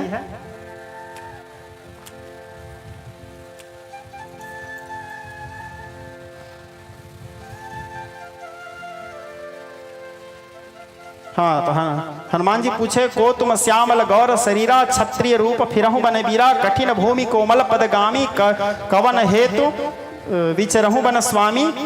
तो राम जी बोले कौशलेश दशरथ के जाए, किष्किंधा कांड दोहा नंबर 1 के नीचे क्या बोले हैं, कौशलेश दशरथ के जाए हम पितु बचन मानी बनाए। उसके बाद दोहा नंबर 1 के नीचे तीसरे नंबर के अर्धाली में कहे हैं, ये देखो, यहाँ हरि निशिचर वैदेही। यहाँ हरि निशिचर सीता ही नहीं लिखे हैं गोस्वामी जी, यहाँ राम जी नहीं बोले पंडित जी को यहाँ निशाचर लोग सीता का हरण किए हैं नहीं बोले, क्या बोले, यहाँ निशाचर लोग वैदेही का हरण किए, जिसका देह ही नहीं है वैदेही उसका हरण हुआ है और हम उसे ढूंढ रहे हैं। मानस के एक एक चौपाई रहस्यमय है, सीता का हरण किया है नहीं बोले पंडित जी को, यहाँ हरे निशिचर वैदेही, वैदेही का हरण हुआ है। तो वहीं पर वैदेही प्रकट हुए। और इसके बाद तुरंत अरण्य कांड में चौपाई आता है, यह मरमू लक्ष्मण नहीं जाना। यह मरमू, कितना समय सीता जी आग में घुसी, कितना समय वैदेही आई, इस बात को स्वयं लक्ष्मण नहीं जाने, जबकि लक्ष्मण कौन है, भगवान के अंश हैं, अंशावतार हैं। यह मरमू लक्ष्मण नहीं जाना जो कछु चरित्र रचा भगवाना, जो चरित्र भगवान रचे। जबकि स्वयं उनके छोटे भाई जो उसके साथ परछाई जैसे रहते हैं, स्वयं उनके अंश, स्वयं शेषनाग के अवतार या स्वयं भगवान शंकर के अंशावतार लखन नहीं जान पाए कि ये सीता है कि वैदेही है, भगवान के मर्म को नहीं समझ पाए स्वयं लखन। और ये केवट बोलता है कही तुम्हारा मर्म मैं जाना, तो लखन का ईगो हट कैसे नहीं होगा है? जिसके रहस्य को मैं नहीं जानता, एक केवटा बोल रहा है यह मर्मो मांगी नावन केवटाना कही तुम्हार मर्म मैं जाना, मर्म जानता हूं बोलता है। बोले क्या मर्म जानता है, केवट बोला मर्म क्या, मैं तो इनका धर्म भी जानता हूं, इनका कर्म भी जानता हूं। राम जी बोले लखन चुप, ये पोल खोल देगा, हम मनुष्य रूप धारण किए हैं, आदमी बनने वाला एक्टिंग कर रहे हैं, हम लोग मनुष्य बनने वाला एक्टिंग कर रहे हैं, ये पूरा पोल खोलेगा, चुप रहो। बोले कैसे चुप रहूं भैया, मर्म जानता हूं बोलता है। बोले क्या मर्म जानते हो, तो फिर बोला सुनो प्रभु, मर्म जानता हूं धर्म जानता हूं, सुनो बताया वो। बोले प्रलय पयोधि में प्रवीण बनते हो, मीन नाव मनु के तुम पार पहुंचाते हो।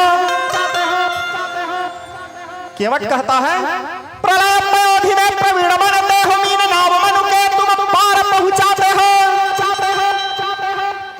बनते हो कच्छप महोदधि के मंथन पर धन्य पर पीठ मंदराचल उठाते हो। भीतर भरा है भेद भैरव तुम्हारे नाथ, ऊपर न छिपे छल मर्म जानता हूं मैं। कितने शिलाएं थी सभी न शिला नारी हुई, वहां कितने सारे पत्थर थे, सब पत्थर तो नारी नहीं हुए। पूछा जिसे आपने वही तो शिला नारी हुई, आपका रहस्य भरा कर्म जानता हूं मैं। जिस पत्थर को आप पूछे वाहिज चिंता किन्न विशेषी, जिस पत्थरा को आप पूछे वही पत्थरा नारी बना, बाकी पत्थरा तो नहीं बना। यहां भी नावें तो अनेक है, मेरी नाव पूछी गई, नाव पूछने का यह मर्म जानता हूं मैं। यहां भी तो बहुत सारा नाव पड़ा है, मेरी नाव के पास आके क्यों पूछ रहे हो, क्या हिसाब है आपका, इसको भी नारी बनाना है। केवट कहता है बरुती रमारहु लखन पै, जब लगिन पाव पखारी हो, तब लगिन तुलसीदास नाथ कृपाल पारी उतारी हो। ये आपके छोटा भाई मेरे को बाण मारना चाहता है तो मार दे, लेकिन मैं बिना पैर धोए आपको पार नहीं करूंगा प्रभु, मैं गरीब आदमी भगवान। केवट कहता है मैं गरीब आदमी भगवान, इस नाव के छोड़ मेरा कोई दूसरा काम जानता भी नहीं। मेरे पूज्य पिताजी जब राम कथा सुनाते थे बड़े सुंदर भाव बोलते थे, यहाँ पे एक बड़ा सुंदर छंद है, क्या पात भरी सहरी सकल सुत वारे वारे के वट के जाति कछु वेदन पढ़ाई, सबु पर वारे मोराई ही राज राजा जो दिना चित्ता हिना कैसे दूसरे गाई। हाँ तुलसी के राम राहे रे सो सची कहो, बिना पग धोए प्रभु नावन चढ़ाई हो। जब तक मैं आपका पैर नहीं धोऊंगा तब तक मैं आपको नाव पे नहीं चढ़ा सकता प्रभु, मेरे को मारना है तो मार दो। राम जी चुप, लखन से बोले इसीलिए मैं बोल रहा था यार चुप रहे, लफड़ा कर दिया। फिर केवट बोलता है एक बात और बोलूं? बोले हाँ। मेरे को ये समझ नहीं आ रहा है जलचर लोग कब से नाव चढ़ना शुरू कर दिए? बोले केवट, आज केवट का दिन है, सबका दिन आता है श्रोता समाज, आज केवट का दिन है। आज वो भगवान को भी परेशान कर सकता है, आज उसको पावर मिला है, सुप्रीम पावर लेके आया है, ठीक है। तो बोले मेरे को समझ नहीं आ रहा है, बोले जलचर लोग भी नाव चढ़ते हैं? अब लखनलाल जी और क्रोध में आ गए, बोले प्रभु अभी तक तो मरम कर्म में था, धर्म में था, अभी हमको जलचर भी बोल रहा है। बोले केवट बोलता है मैं सिद्ध कर सकता हूं आप जलचर हो। बोले सिद्ध करो। तो कहता है प्रलय पयोधि में प्रवीण बनते हो, मीन नाव मनु के तुम पार पहुंचाते हो। जिस समय वो प्रलय होता है तो मछली कौन मैं बनता हूं कि तुम बनते हो? बोले राम जी चुप, लक्ष्मण को फिर देखें, हो गया। मछली कहां रहता है? जल में, जलचर है। प्रलय पयोधि में प्रवीण बनते हो, मीन नाव मनु के तुम पार पहुंचाते हो। बनते हो कच्छप महोदधि के मंथन पर, धन्य पर पीठ मंदराचल उठाते हो। समुद्र मंथन होता है तो कछुआ मैं बनता हूं कि तुम? बोले कहां रहता है कछुआ? जल में, जलचर नहीं है। सिंधु के निवास शेष सीता, सिंधु की सता तुम भी सदैव सिंधु में ही सुख पाते हो। अरे आपका जो छोटा भाई मेरे ऊपर बार बार गुस्सा हो रहा है, मार दूंगा मार दूंगा मार दूंगा मार दूंगा बोलता है। सिंधु के निवासी शेष, ये रहता कहां है? क्षीर सागर में, समुद्र में, जलचर है नहीं। सीता सिंधु की सुता, आपकी पत्नी सीता कहां से निकली है? जल से तो निकली है, समुद्र मंथन से। अब तुम भी सदैव सिंधु में ही सुख पाते हो, तुम भी दिन भर क्षीर सागर में सोए रहते हो। इसीलिए प्रभु जलचर जीव कभी भैरव चढ़े न नाव, तैर कर तीनों तुम पार क्यों न जाते हो। जलचर लोग कभी नाव नहीं चढ़ते, जलचर लोग तो तैर तैर के पानी में घूमते रहते हैं। वही मछली कछुआ बनो, मछली को उतरी और भागो। बोले नाव चढ़ने की क्या जरूरत है आपको? बोले राम जी बोले सब छोड़ो भैया, पार लगा दो ना, काहे परेशान कर रहे हो। केवट बोलता है प्रभु तेरे चरणन की बलिहारी, छू के पत्थर बन गए नारी। भला कैसे मैं बिठाऊं तुझे नाव में। केवट बोले श्री रघुवर से, पहले धो लो इसको जल से। कहीं कंकर ना रह जाए तेरे पाँव में। बोले प्रभु मेरे को तकलीफ आपके पैर से नहीं है, आपसे नहीं है, आपके पैर के धूल से है। आप अपने पैर धुला लो, मैं आपको पार लगा दूंगा। बोले ठीक है भाई। बोले धो लो। बोले तो भगवान बोले बेगी आन जल पाव पखारू, होत विलंब उतार ही पारू। बेगी करना। अब यहाँ पे भी बेगी शब्द के अर्थ को आप लोग ध्यान से समझो। रामचरितमानस के अंदर में बेगी शब्द एक बार और आया है, याद करो कहां पे आया है? कहां पे आया है? जिस समय महाराज दशरथ गुरु महाराज वशिष्ठ के पास गए और जाकर के गुरु महाराज वशिष्ठ से बोले कि गुरुजी राम को राजा बनाना है, कोई शुभ मुहूर्त बताओ। ठीक, तो गुरु वशिष्ठ जी क्या बोले महाराज दशरथ से? पुत्र बेगी विलंब न कीजिए, साजिए सकल समाज। गुरु जी के शब्द हैं। बेगी विलंब, एक एक शब्दों को ध्यान से समझते रहना। क्या बोले? बेगी विलंब न कीजिए, साजिए सकल समाज। सुदिन सुअवसर होय जब, राम होई जुबराज। बेगी करो, विलंब मत करो, तुरंत राम को राजा बना दो।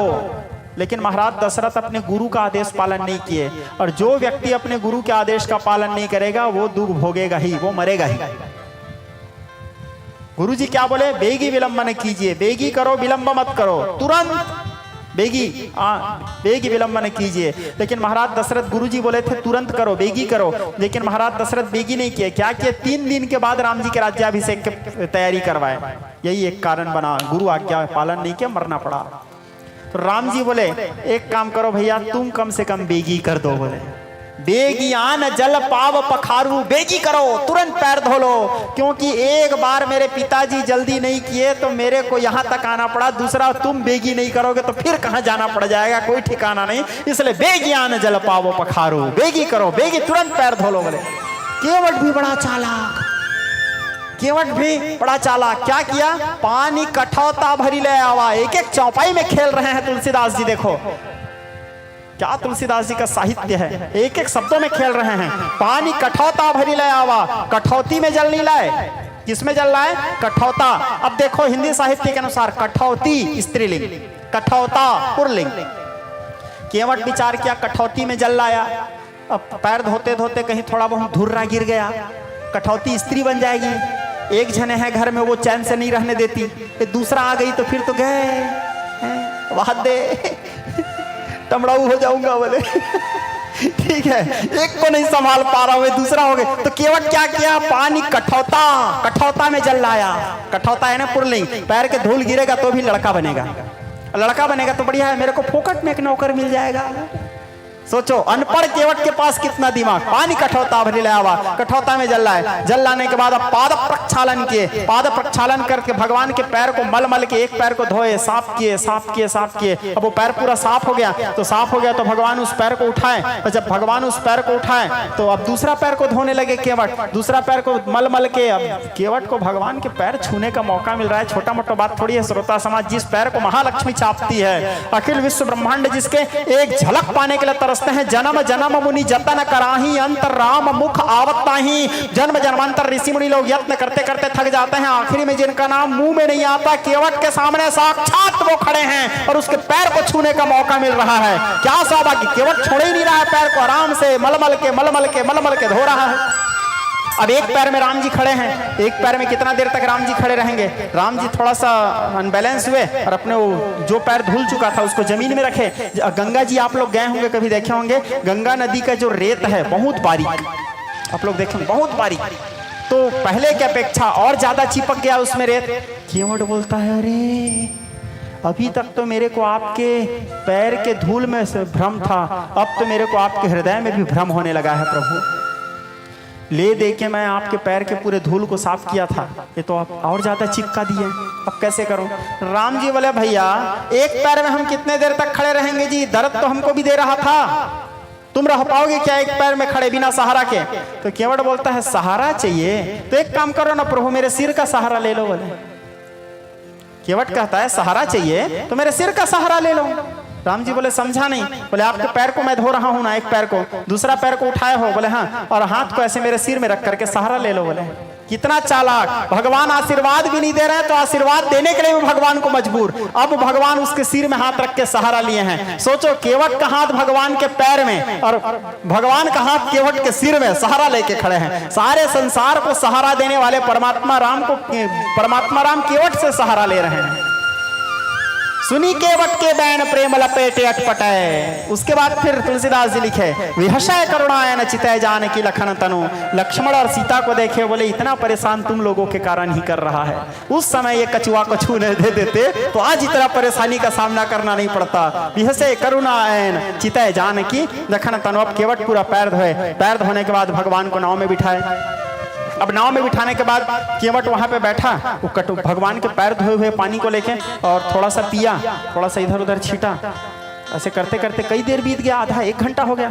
भगवान बोले अब क्या हुआ जी, पैर धो डाले, अब तो चलो पार लगाओ।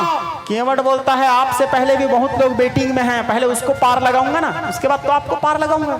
राम जी अगल बगल देखे, बोले भैया यहाँ तो कोई नहीं दिख रहे हैं जी, और कौन बेटिंग में है? बोले मेरे पुरखा को कौन तारेगा, बोले मेरे पितरों को कौन तारेगा? हैं? मेरा तो कर्तव्य है ना पितरों को पार करना। आपके पैर धोए पानी से उनको पानी दूंगा तब वो लोग तरेंगे। बोले तो वो लोग पहले बेटिंग में बैठे हैं, पहले उनको पार लगाऊंगा। बोले फिर उसी पानी से अपने पितरों को अर्घ दान दिए, सारे पितरों को उद्धार किए। बोले अब चलो, बोले परिवार बचा है इसको भी तारूंगा। बोले पूरे परिवार को जल पिलाया भगवान के पैर धोए जल को। उसके बाद अब बोले अब मैं पीऊंगा। बोले आप सहित परिवार, वो स्वयं पिए। पीने के बाद बोले हाँ अब हो गया, सब पार हो गया। बोले हाँ सब हो गया। बोले अब हमको कराओ। अब केवट नाव में बैठे और चलने लगा नाव चलते चलते चलते चलते गंगा जी के बीच में पहुंचा। बराबर गंगा आधा उधर आधा इधर, बीच में नाव चले। अब बीच में नाव को लेने के बाद केवट अब नाव को रोक दिया। नाव चलाने में एक्सपर्ट था वो। नाव को वहीं पे घुमाने लगा, 1 बार 2 बार 3 बार 4 बार 5 7 बार ऐसे गोल गोल गोल गोल गोल गोल घुमाए। मुश्किल से 7 या 8 बार घुमाए। राम जी बोले भैया यहाँ पे घुमा रहे हो, मैं समझ नहीं पा रहा हूँ। केवट बोला क्यों, आप समझना भी क्यों चाहते हो? बोले वाह वाह, तो एक ही जगह में घुमाते रहोगे तो समझना नहीं चाहूंगा जी, कारण क्या है उसको बताओ ना, यहीं पे क्यों घुमा रहे हो? तो केवट बोला मैं भी तो वही जानना चाह रहा हूँ, आप पूछ क्यों रहे हो? बोले भगवान बोले इसलिए पूछ रहे हैं भैया, एक ही जगह में बार बार घुमाते रहोगे तो परेशान नहीं होंगे जी? करना है पार करो या तो वापस ले जाओ पीछे। बोले केवट बोलता है अरे बाप रे, ये मैं आपको 5-6 बार घुमा दिया तो आप इतने परेशान हो गए? 5-6 बार घुमाया तो आप इतने परेशान हो गए? आप हम जीव लोगों को 84 लाख योनि में घुमाते रहते हो तो हम परेशान नहीं होते? कभी हमारे बारे में भी सोचा करो, कभी हमारे बारे में भी सोचा करो। आप भी तो हमको घुमाते रहते हो। पुनरपि जननम पुनरपि मरणम पुनरपि जननी जठरे निवासम अंगम गलितम पलितम तुंडम दसन विहीनम जातम तुंडम प्रत्योयाते घृत्वा दंडम तदपि न मुंचति आसापिंडम। कभी हमारे बारे में सोचे हो? ये लोग भी परेशान हो रहे होंगे तार देता हूं बोल के। जब आप नहीं सोचते तो हम क्यों सोचे? आप 5 बार में परेशान हो गए, हम 84 लाख योनि में घूमते हैं, हम परेशान नहीं होते होंगे? भगवान बोले तेरे को नहीं घुमाऊंगा भाई, चल अब पार लगा, वचन देता हूं मैं। बोले तब फिर केवट रघुनाथ जी को लेने लगे। गंगा जी से कहे माँ, केवट भगवती गंगा के प्रार्थना किए, देवी सुरेश्वरी भगवती गंगे त्रिपल तारणी तरल तरंगे शंकर मवली निवासनि विमले मम यदि भ्रांता तव पद कमले भागीरथी सुखदायिनी मात ना हम जाने महिमा शक्त। भगवती गंगा के प्रार्थना करके राम जी को गंगा पार लेके गए। गंगा पार जाने के बाद भगवान गंगा जी से उतरने के बाद अब केवट को कुछ ना कुछ तो देना पड़ेगा। केवट को कुछ ना कुछ तो देंगे भगवान, क्योंकि पार किए हैं तो मजूरी तो देना जरूरी है। राम जी थोड़े से सकुचा गए, क्योंकि राम जी के पास देने के लिए कुछ नहीं था। राम जी के पास देने के लिए कुछ नहीं था, थोड़े सकुचा गए रघुनाथ जी। जैसे माता सीता राम जी को सकुचाते देखे तो राम जी के माता सीता क्या की, यहाँ पे नारी जगत के लिए एक बहुत सुंदर शिक्षा दिए हैं माता सीता। जैसे अपने पति को सकुचाते देखे तो माता सीता क्या की, सिया जान निहारे। माता सीता क्या करती है, समझ गई मेरे प्रभु को कुछ तकलीफ है अंदर में। अपने पति के हृदय के बात को माता सीता जान गई। गोस्वामी जी लिख रहे हैं, जबकि राम जी बोले नहीं हैं, माता सीता जान गई प्रभु को सकुचाते देखकर। गोस्वामी जी लिख रहे हैं, पियहि किसिया जान निहारी मन मुदरी मन मुदित उतारी। अपने पिया के हृदय के बात को जान करके माता सीता अपने उंगली में पहने हुए मुंदरी उतार करके राम जी को दी, बिना बोले। वो समझ गई कि राम जी क्या चाह रहे हैं। राम जी उस मुंदरी को उतराई दिए केवट को। केवट कहता है प्रभु इसको तो मैं नहीं ले सकता। बोले क्यों नहीं ले सकते? बोले बात ऐसा है प्रभु, मेरे लेने के तो बात यहाँ है ही नहीं। बोले पार किए हो तो मजदूरी तो देना पड़ेगा ना भाई मेरे को। तो केवट कहता है किस बात का मजदूरी? बोले पार किए हो उस बात का। तो केवट बड़े सुंदर शब्द बोलता है, पार होने के बाद भी भगवान को टांट मार रहा है। वो कहता है प्रभु नाई से न लेत धोबी न धोलाई लेत। एक नाई दूसरे नाई से बाल काटने का पैसा नहीं लेता प्रभु। एक धोबी दूसरे धोबी से कपड़ा धोने का पैसा नहीं लेता। तो एक केवट दूसरे केवट को पार होने का पैसा कैसे लेगा? बोले फिर लखनलाल गुस्से में आ गए। बोले प्रभु अभी तक तो सब बोला सबको सहे, अब एक केवट तक को बोल डाला, हमको अपने जात में शामिल कर दिया। बोले केवट बोलता है मैं सिद्ध कर सकता हूँ। राम जी बोले वो भी क्यों बचे रहे, उसको भी सिद्ध कर लो। बोले तो सिद्ध करते हुए केवट कहता है प्रभु मैं गंगा का माझी हूँ, तुम भवसागर के केवट हो। मैं गंगा के तट पर हूँ, तुम भवसागर के तट पर हो। काम तो दोनों का बरोबर है प्रभु। मैं गंगा पार करता हूँ, आप भवसागर पार करते हो। पार मैं भी करता हूँ, पार आप भी करते हो। केवट दोनों हैं, अंतर इतना है मैं लोकल कोचिया हूँ, आप होलसेल डीलर हो। आप बड़े मात्रा में करते हो, मैं छोटे मोटे रूप में करता हूँ, लेकिन काम तो दोनों का बरोबर है। मैं गंगा का माझी हूँ, तुम भवसागर के केवट हो। मैं गंगा के तट पर हूँ, तुम भवसागर के तट पर हो। मजदूर कभी मजदूरों से मजदूरी लेते हैं भैया, मल्लाह कभी मल्लाहों से मल्लाही लेते हैं भैया। और उसके बाद भी प्रभु यदि आपको लगता है कि मैं आपके ऊपर कुछ किया हूं तो आप भी मेरे ऊपर कुछ कर देना।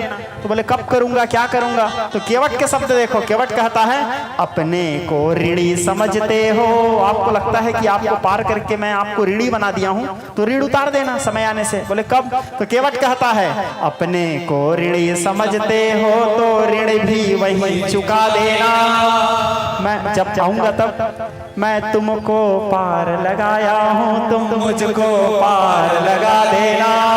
मैं आपको पार किया हूँ, आप वहाँ मेरे को भव सागर पार करा देना, हिसाब बराबर। और ऐसे प्रभु फिर तिबार में जो कछु देवा सो प्रसाद में शिर धरी लेवा। वापस जाते समय आप जो कुछ मेरे को प्रेम से दोगे उसको मैं सिरोधार्य करूंगा। इस प्रकार केवट भगवान से विदा लिए। अब भगवान से विदा लेने के बाद फिर राम जी माता गंगा के पूजा किए, माता सीता गंगा के पूजा किए।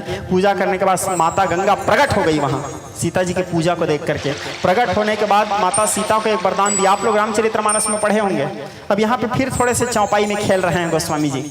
मैं आप लोगों को रामचरितमानस की चौपाई के अर्थ में पूरे बताते जा रहा हूँ शुरू से, मतलब एक एक चौपाई को कैसे, शब्द हलंत विसर्ग को कैसे खेले हैं गोस्वामी जी। स्त्रीलिंग कहाँ पे, पुरलिंग कहाँ पे फिट करना है, एक एक चीजों को ध्यान दिए हैं गोस्वामी जी के साहित्य। इसलिए तुलसीदास जी को कविता कामिनी कला कांत गोस्वामी तुलसीदास कहा गया है, उसके उपमा है वो कविता कामिनी कला कांत। इसलिए तो तुलसीदास जी के बारे में कहा जाता है, हमारे पूज्य पिताजी कहते थे, मानव का मानव पवित्र करने के लिए भूतल में भारत का गौरव बढ़ाता कौन। मानव का मानस पवित्र करने के लिए भूतल में भारत का गौरव बढ़ाता कौन। देश में विदेश में अनेक देश में विचित्र राम के चरित्र का पताका फहराता कौन। डूबती सनातन को नाव भव वारधि से, डूबती सनातन को नाव भव वारधि से भैरव कराल गली काल से बचाता कौन। राम जानकी के चारु चरितावली में दिव्य तुलसी तुम्हारे बिना मानस बनाता कौन। तुलसी तुम्हारे बिना मानस बनाता कौन। तुलसीदास जी नहीं होते तो मानस को लिखता कौन। और फिर सुमरी सुमरी नर भवनि धीता रही, आप और हम लोग कैसे इसको पढ़ पढ़ के सुन सुन के संसार रूपी सागर से पार होते हैं। और सही बताऊं तो श्रोता समाज, बात यथार्थ तो यह है, इसको तुलसीदास जी नहीं लिखे हैं। आप और हम ये सोच रहे हैं कि इसको तुलसीदास जी लिखे हैं, मेरा अनुभव तो कहता है इसको तुलसीदास नहीं लिखे हैं। तुलसी न लसी कविता की कला, कविता जो लसी तुलसी की कला। शब्द के गहराइयों को देखो, तुलसी न लसी कविता की कला, कविता जो लसी तुलसी की कला। तुलसीदास जी इसको नहीं लिखे, जैसे तुलसीदास जी के हाथ में कलम आ गया, आपे आप मानस लिखाना शुरू हो गया।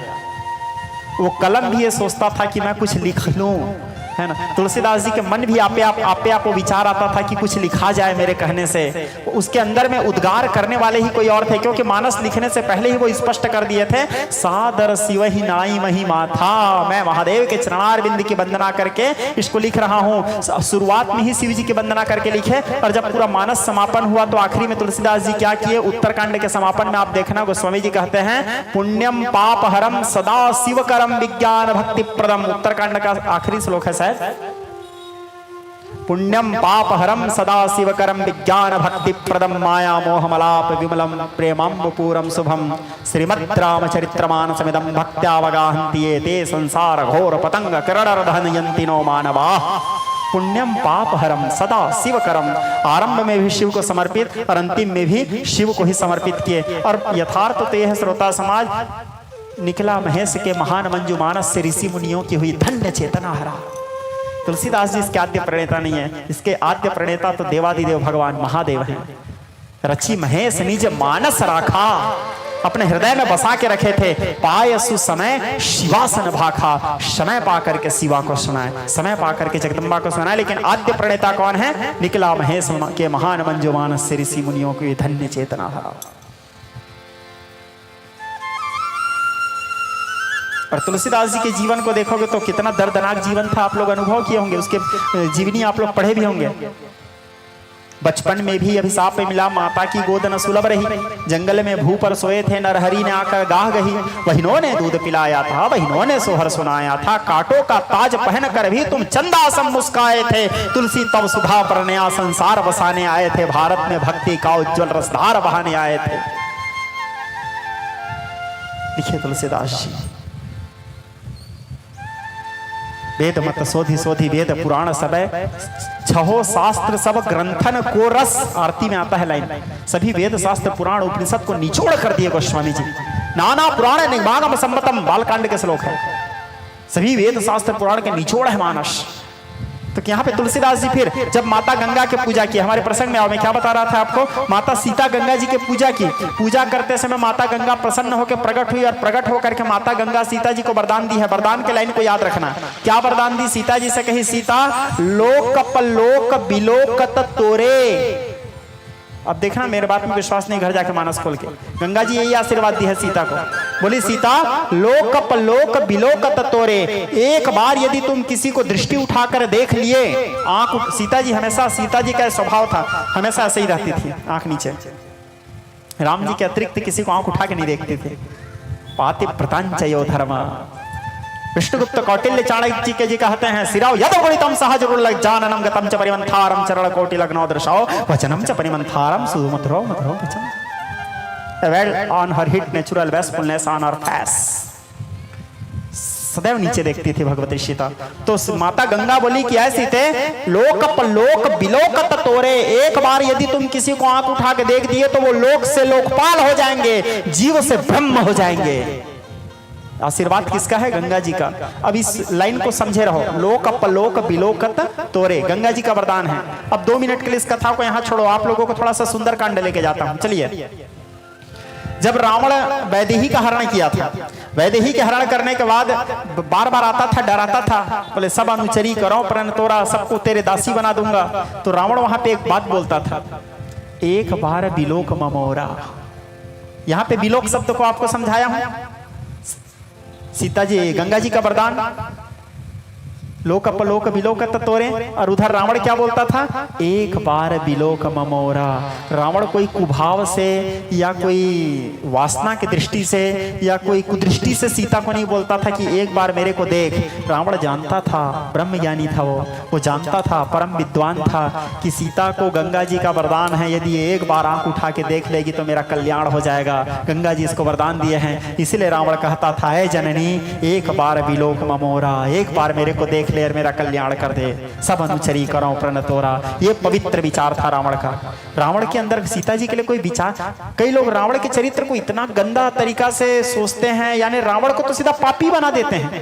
रावण पापी नहीं था भाई, हैं?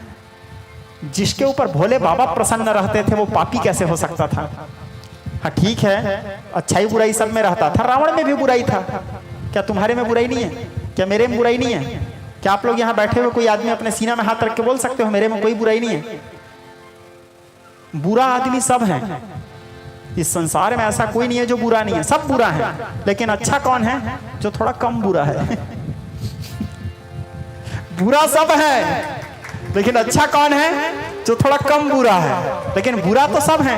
आप लोग, मैं यदि बोलूंगा एक छात्र को बोलो महाराज मैं बिल्कुल बुरा नहीं हूं, कोई बोलोगे?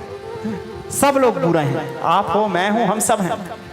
यदि सब लोग सर्वगुण से सभी प्रकार से अच्छा हो गए तो फिर मनुष्य कैसे रहेंगे? सभी प्रकार से अच्छा केवल भगवान है।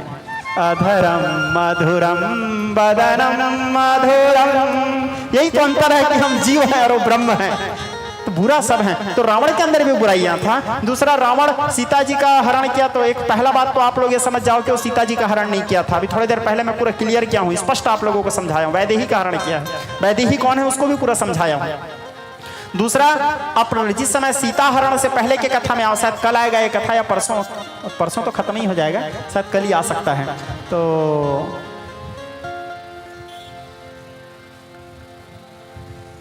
एक आध बार 11-12 दिन का राम कथा करेंगे, ठीक है? ठीक है ओम प्रकाश, ताऊ जी को बोलना पड़ेगा देवी भागवत के जगह राम कथा करवाओ बोल के, क्योंकि हर बार मैं देखता हूँ आखिरी में राम कथा बहुत बच जा रहता है, उसको फिर विश्राम देना है बोल के जल्दी जल्दी शॉर्टकट समापन तो करनी है, तो आखिरी चाहता है। ऐसे सही देखा जाए तो 7 दिन में संपूर्ण राम कथा कह पाना संभव भी नहीं है। श्रोता समाज, आप लोग 1 महीना रामायण पढ़ते हो, एक ठो कांड खत्म नहीं होता।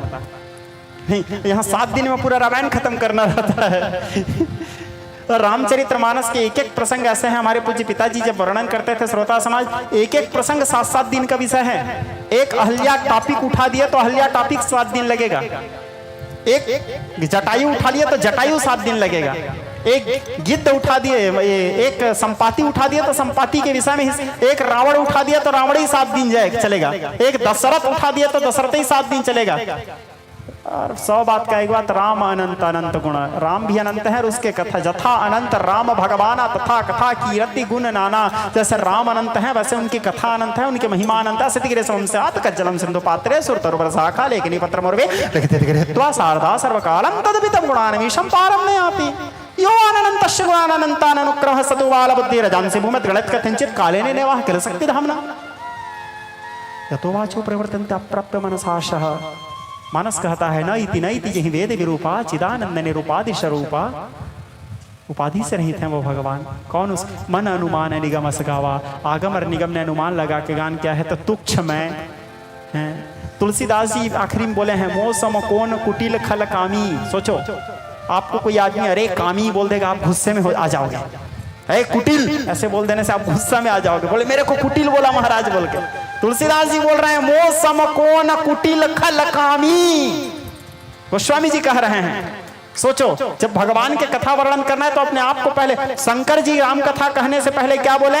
सावधान करी पुनि मन शंकर लागे कहन कथा अति सुंदर। अपने आप को पहले सावधान किए। जरा विचार करो भगवान शंकर को किसी से सावधान होने की क्या जरूरत?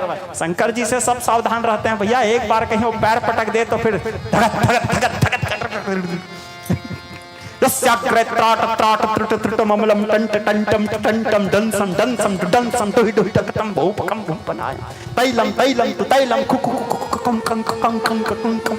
ऐसे भोले बाबा है। उससे पूरा दुनिया सावधान रहता है। लेकिन भोले बाबा राम कथा कहने से पहले सावधान करी पुनि मन शंकर अपने आप को सावधान किए हैं क्योंकि मर्यादा पुरुषोत्तम की कथा है। तो रावण के मन में कोई विचार नहीं था। सीताहरण के समय के प्रसंग में देखना जब शूर्पणखा आके बोली भैया एक तीन के संग नारी के श्यामा उनके साथ एक बड़ी सुंदर बड़ी खूबसूरत एक नारी है। वहां दो वनवासी हैं उन्होंने मेरा नाक काटा है। तो बोले खरदूषण के पास क्यों नहीं गए? बोले गई थी भैया।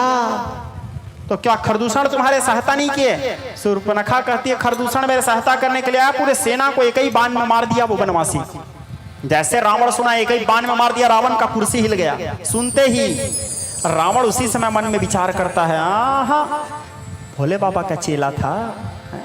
ज्ञान कूट कूट के भरा था उसके अंदर में। कई बार ब्रह्मा जी कहीं पे कंफ्यूज होते थे तो रावण से परामर्श लेने आते थे। इतना ज्ञान था उसके पास। बेटा बेटा समझ नहीं आ रहा है क्या है बोल। तो रावण बोलते थे ऐसा है पितामह बोल। ऐसे थे रावण। तो रावण तुरंत समझ गए खरदूषण एक ही बाण में। तुरंत गोस्वामी जी लिखते हैं चौपाई अरण्य कांड के चौपाई खरदूषण मो सम बलवंता तिनको मारे न बिनु भगवंता। खरदूषण मेरे ही समान बलवान हैं। बिना भगवान के अतिरिक्त तो उनको कोई नहीं मार सकता। तो मैं जाई बैर हट करी हूं। मैं जिद करके उनसे बैर करूंगा क्योंकि इस असुरी देह से भक्ति नहीं किया जा सकता। बैर करके भक्ति करूंगा। सुर रंजन भंजन वही भारा जो रघुवन सलिन अवतारा। इस प्रकार विचार करके रावण हट करके बैर करने के लिए गया और सबसे पहले मारीच के पास पहुंचा। बोला मामा भाचा थे मारीच और रावण। बोले चलो। और फिर मारीच को साथ में लेके आए। तो रावण अपने उद्धार का रावण ने कर लिया अनुमान। मरते मरते यह रहा ध्यान। मरते मरते राम सीता का संगम लंका में कराऊंगा। संगम में लंका से निशाचरों को बहाऊंगा। राम और सीता को लंका में एक साथ खड़े करूंगा और उस संगम राम और सीता के संगम में सारे निशाचरों मेरे पूरे कुल का उद्धार करूंगा। ये नीति था रावण का। कोई विचार नहीं था। रावण चरित्र भी महान है श्रोता समाज। यदि रावण चरित्र नहीं होता तो आज रामचरित्र मानस नहीं बनता। रावण ने वो भूमिका अदा किया।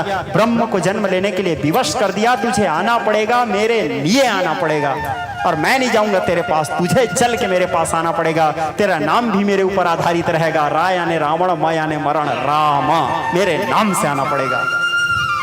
रा यानी रावण म यानी मरण।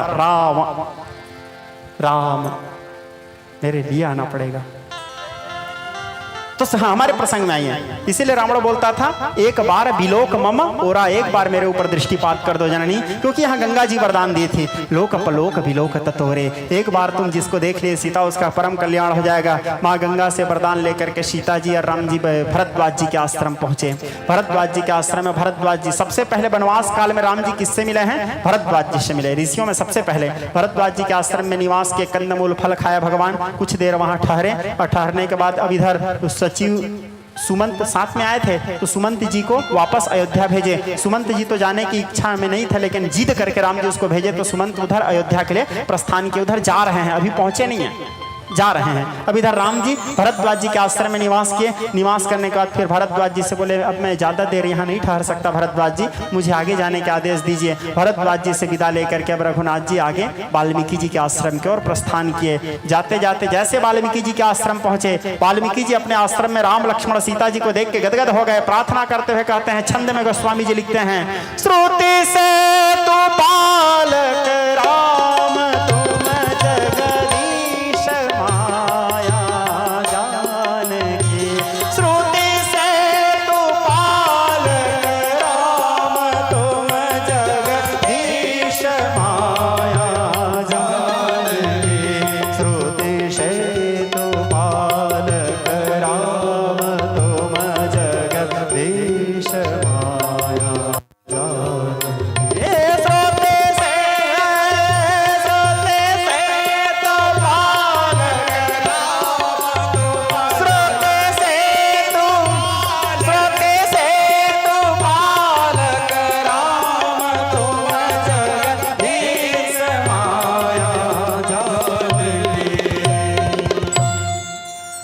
संसार के पालन करने वाले श्री हरि विष्णु, हे माता आदि शक्ति महालक्ष्मी, हे सनस्य सनांग जी। वाल्मीकि जी जानते थे तीनों कौन हैं। आप लोग मेरे आश्रम आए, मैं धन्य हुआ। रघुनाथ जी जाके वाल्मीकि जी को प्रणाम किए। यद्यपि वो भगवान हैं लेकिन वाल्मीकि जी ब्राह्मण हैं। उनके चरणार बिंद की वंदना किए और वंदना करने के बाद वाल्मीकि जी कहते हैं, ये क्या कर रहे हो राम, आप मेरे पैर पड़ रहे हो, आप तो स्वयं ब्रह्म है राम। वाल्मीकि जी यहाँ बड़े सुंदर चौपाई बोले अयोध्या कांड में। क्या चौपाई बोले? बोले जग पे खम तुम, बोले जग पे खम तुम देखन हारे।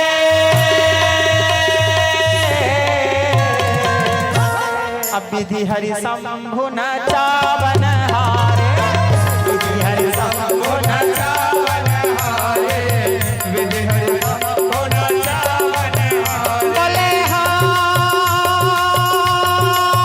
जग पे खमा तुम,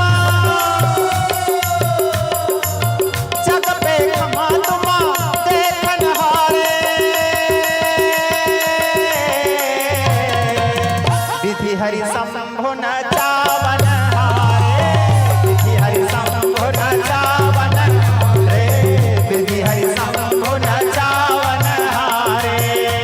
जग पे खमा तुम देखन हारे, जग पे खमा तुम देखन हारे। विधि हरि शंभु न चावन हारे, विधि हरि शंभु न चावन हारे। है ब्रह्मा विष्णु और महेश को अपने इशारे में नचाने वाले राम, आप मेरा प्रणाम कर रहे हैं, ये कौन सी लीला कर रहे हैं राम?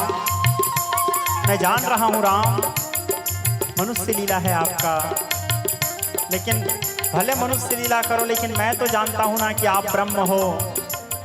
राम जी को कुछ लोग ही थे जो त्रेतायुग रामावतार में जानते थे कि ये भगवान है। ये भले मनुष्य रूप धारण करके मनुष्य बनने का एक्टिंग कर रहे हैं, लेकिन ये भगवान है। मैं आप लोगों को पहले अपनी कथाओं में बार बार बोला हूँ, भगवान के भगवान होने का पहला परिचय ही यही है। लाखों के बीच में भी यदि वो खड़े रहेंगे तो वो भगवान भगवान जैसे ही दिखते हैं, मनुष्य जैसे नहीं दिखेंगे, भले वो मनुष्य रूप धारण करके नर लीला करते रहें।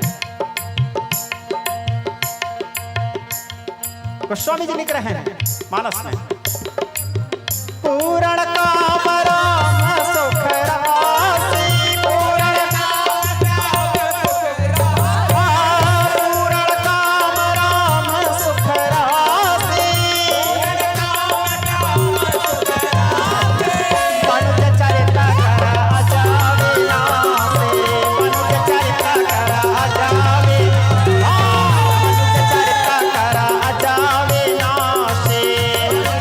पूर्ण काम राम सुख राशि, मनुज चरित कर अज अविनाशी। मनुष्य लीला कर रहे हैं भगवान। वाल्मीकि जी से राम जी बोले, मुनिराज भूख लगा है, भगवान को भूख भी लगता है, सोचो। वाल्मीकि जी लाके उनको कंद मूल दिए, फल खाए, भगवान आश्रम में निवास किए। फिर हाथ जोड़ करके कहते हैं, मुनिराज 14 वर्ष का मुझे वनवास मिला है, मैं कहाँ जाऊँ, मेरे रहने के लिए कोई जगह बताओ। जैसे राम जी बोले मेरे रहने के लिए जगह बताओ, वाल्मीकि जी हंसने लगे। फिर कहने लगे, क्या बोल रहे हो राम? रहने के लिए जगह बताओ। पहले तुम मेरे को ये बताओ राम कि तुम कहां नहीं हो। तुम मेरे को जगह पूछ रहे हो। छल अपने अन्य भक्तों से करना राम। मैं तुम्हारे जन्म से पहले रामायण लिखा हूं राम। पहले मैं आपको बताया था वाल्मीकि जी पहले रामायण लिख दिए थे। मेरे साथ छल नहीं। मेरे को पूछ रहे हो कहां रहूं। आप कहां नहीं हो पहले मेरे को बताओ, तब फिर जहां जहां नहीं हो बोलोगे वहां वहां फिर मैं स्थान दूंगा। राम जी बोले मैं लौकिक स्थान की बात कर रहा हूं मुनिराज। बोले पूछ रहे हो तो चलो बताता हूं। बोले वाल्मीकि जी 14 स्थान दिए राम जी को। कौन कौन से स्थान? 14 स्थान कौन कौन सा है?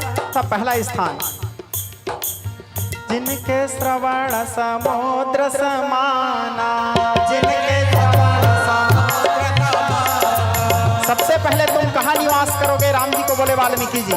पहला जिनके श्रवण समुद्र समाना, कथा तुम्हारी सुभग सरिनाना। जिनके कान समुद्र के समान है राम, और आपके कथा सुरसरी गंगा के समान। जैसे समुद्र में जाके गंगा नदी कितने भी बाढ़ के साथ समावेश हो जाए, समुद्र कभी ये नहीं कहता बस बस हो गया रहने दो, 2-4 दिन बाद आना। समुद्र कभी तृप्त नहीं होता। ठीक उसी प्रकार आपके ऐसे भक्त जो आपके कितना भी कथा सुने उसके मन में तृप्ति नहीं होता, आप उनके हृदय में निवास करो। क्या सुंदर सब। रामचरित जय सुनत अघाई, रामचरित जय रामचरित जय सुनत अघाई, रस विशेष जाना तिन नाही, रस विशेष जाना रस विशेष जाना तिन नाही।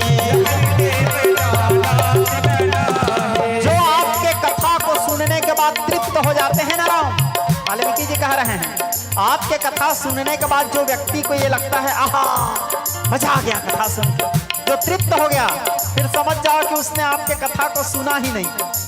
आपके कथा जितना सुनो मन में यह भाव रहना चाहिए थोड़ा सा और सुन लेता, थोड़ा सा कमी रह गया, थोड़ी देर और चलता। जिसके अंदर यह भाव है आप उन्हीं के हृदय निवास करो।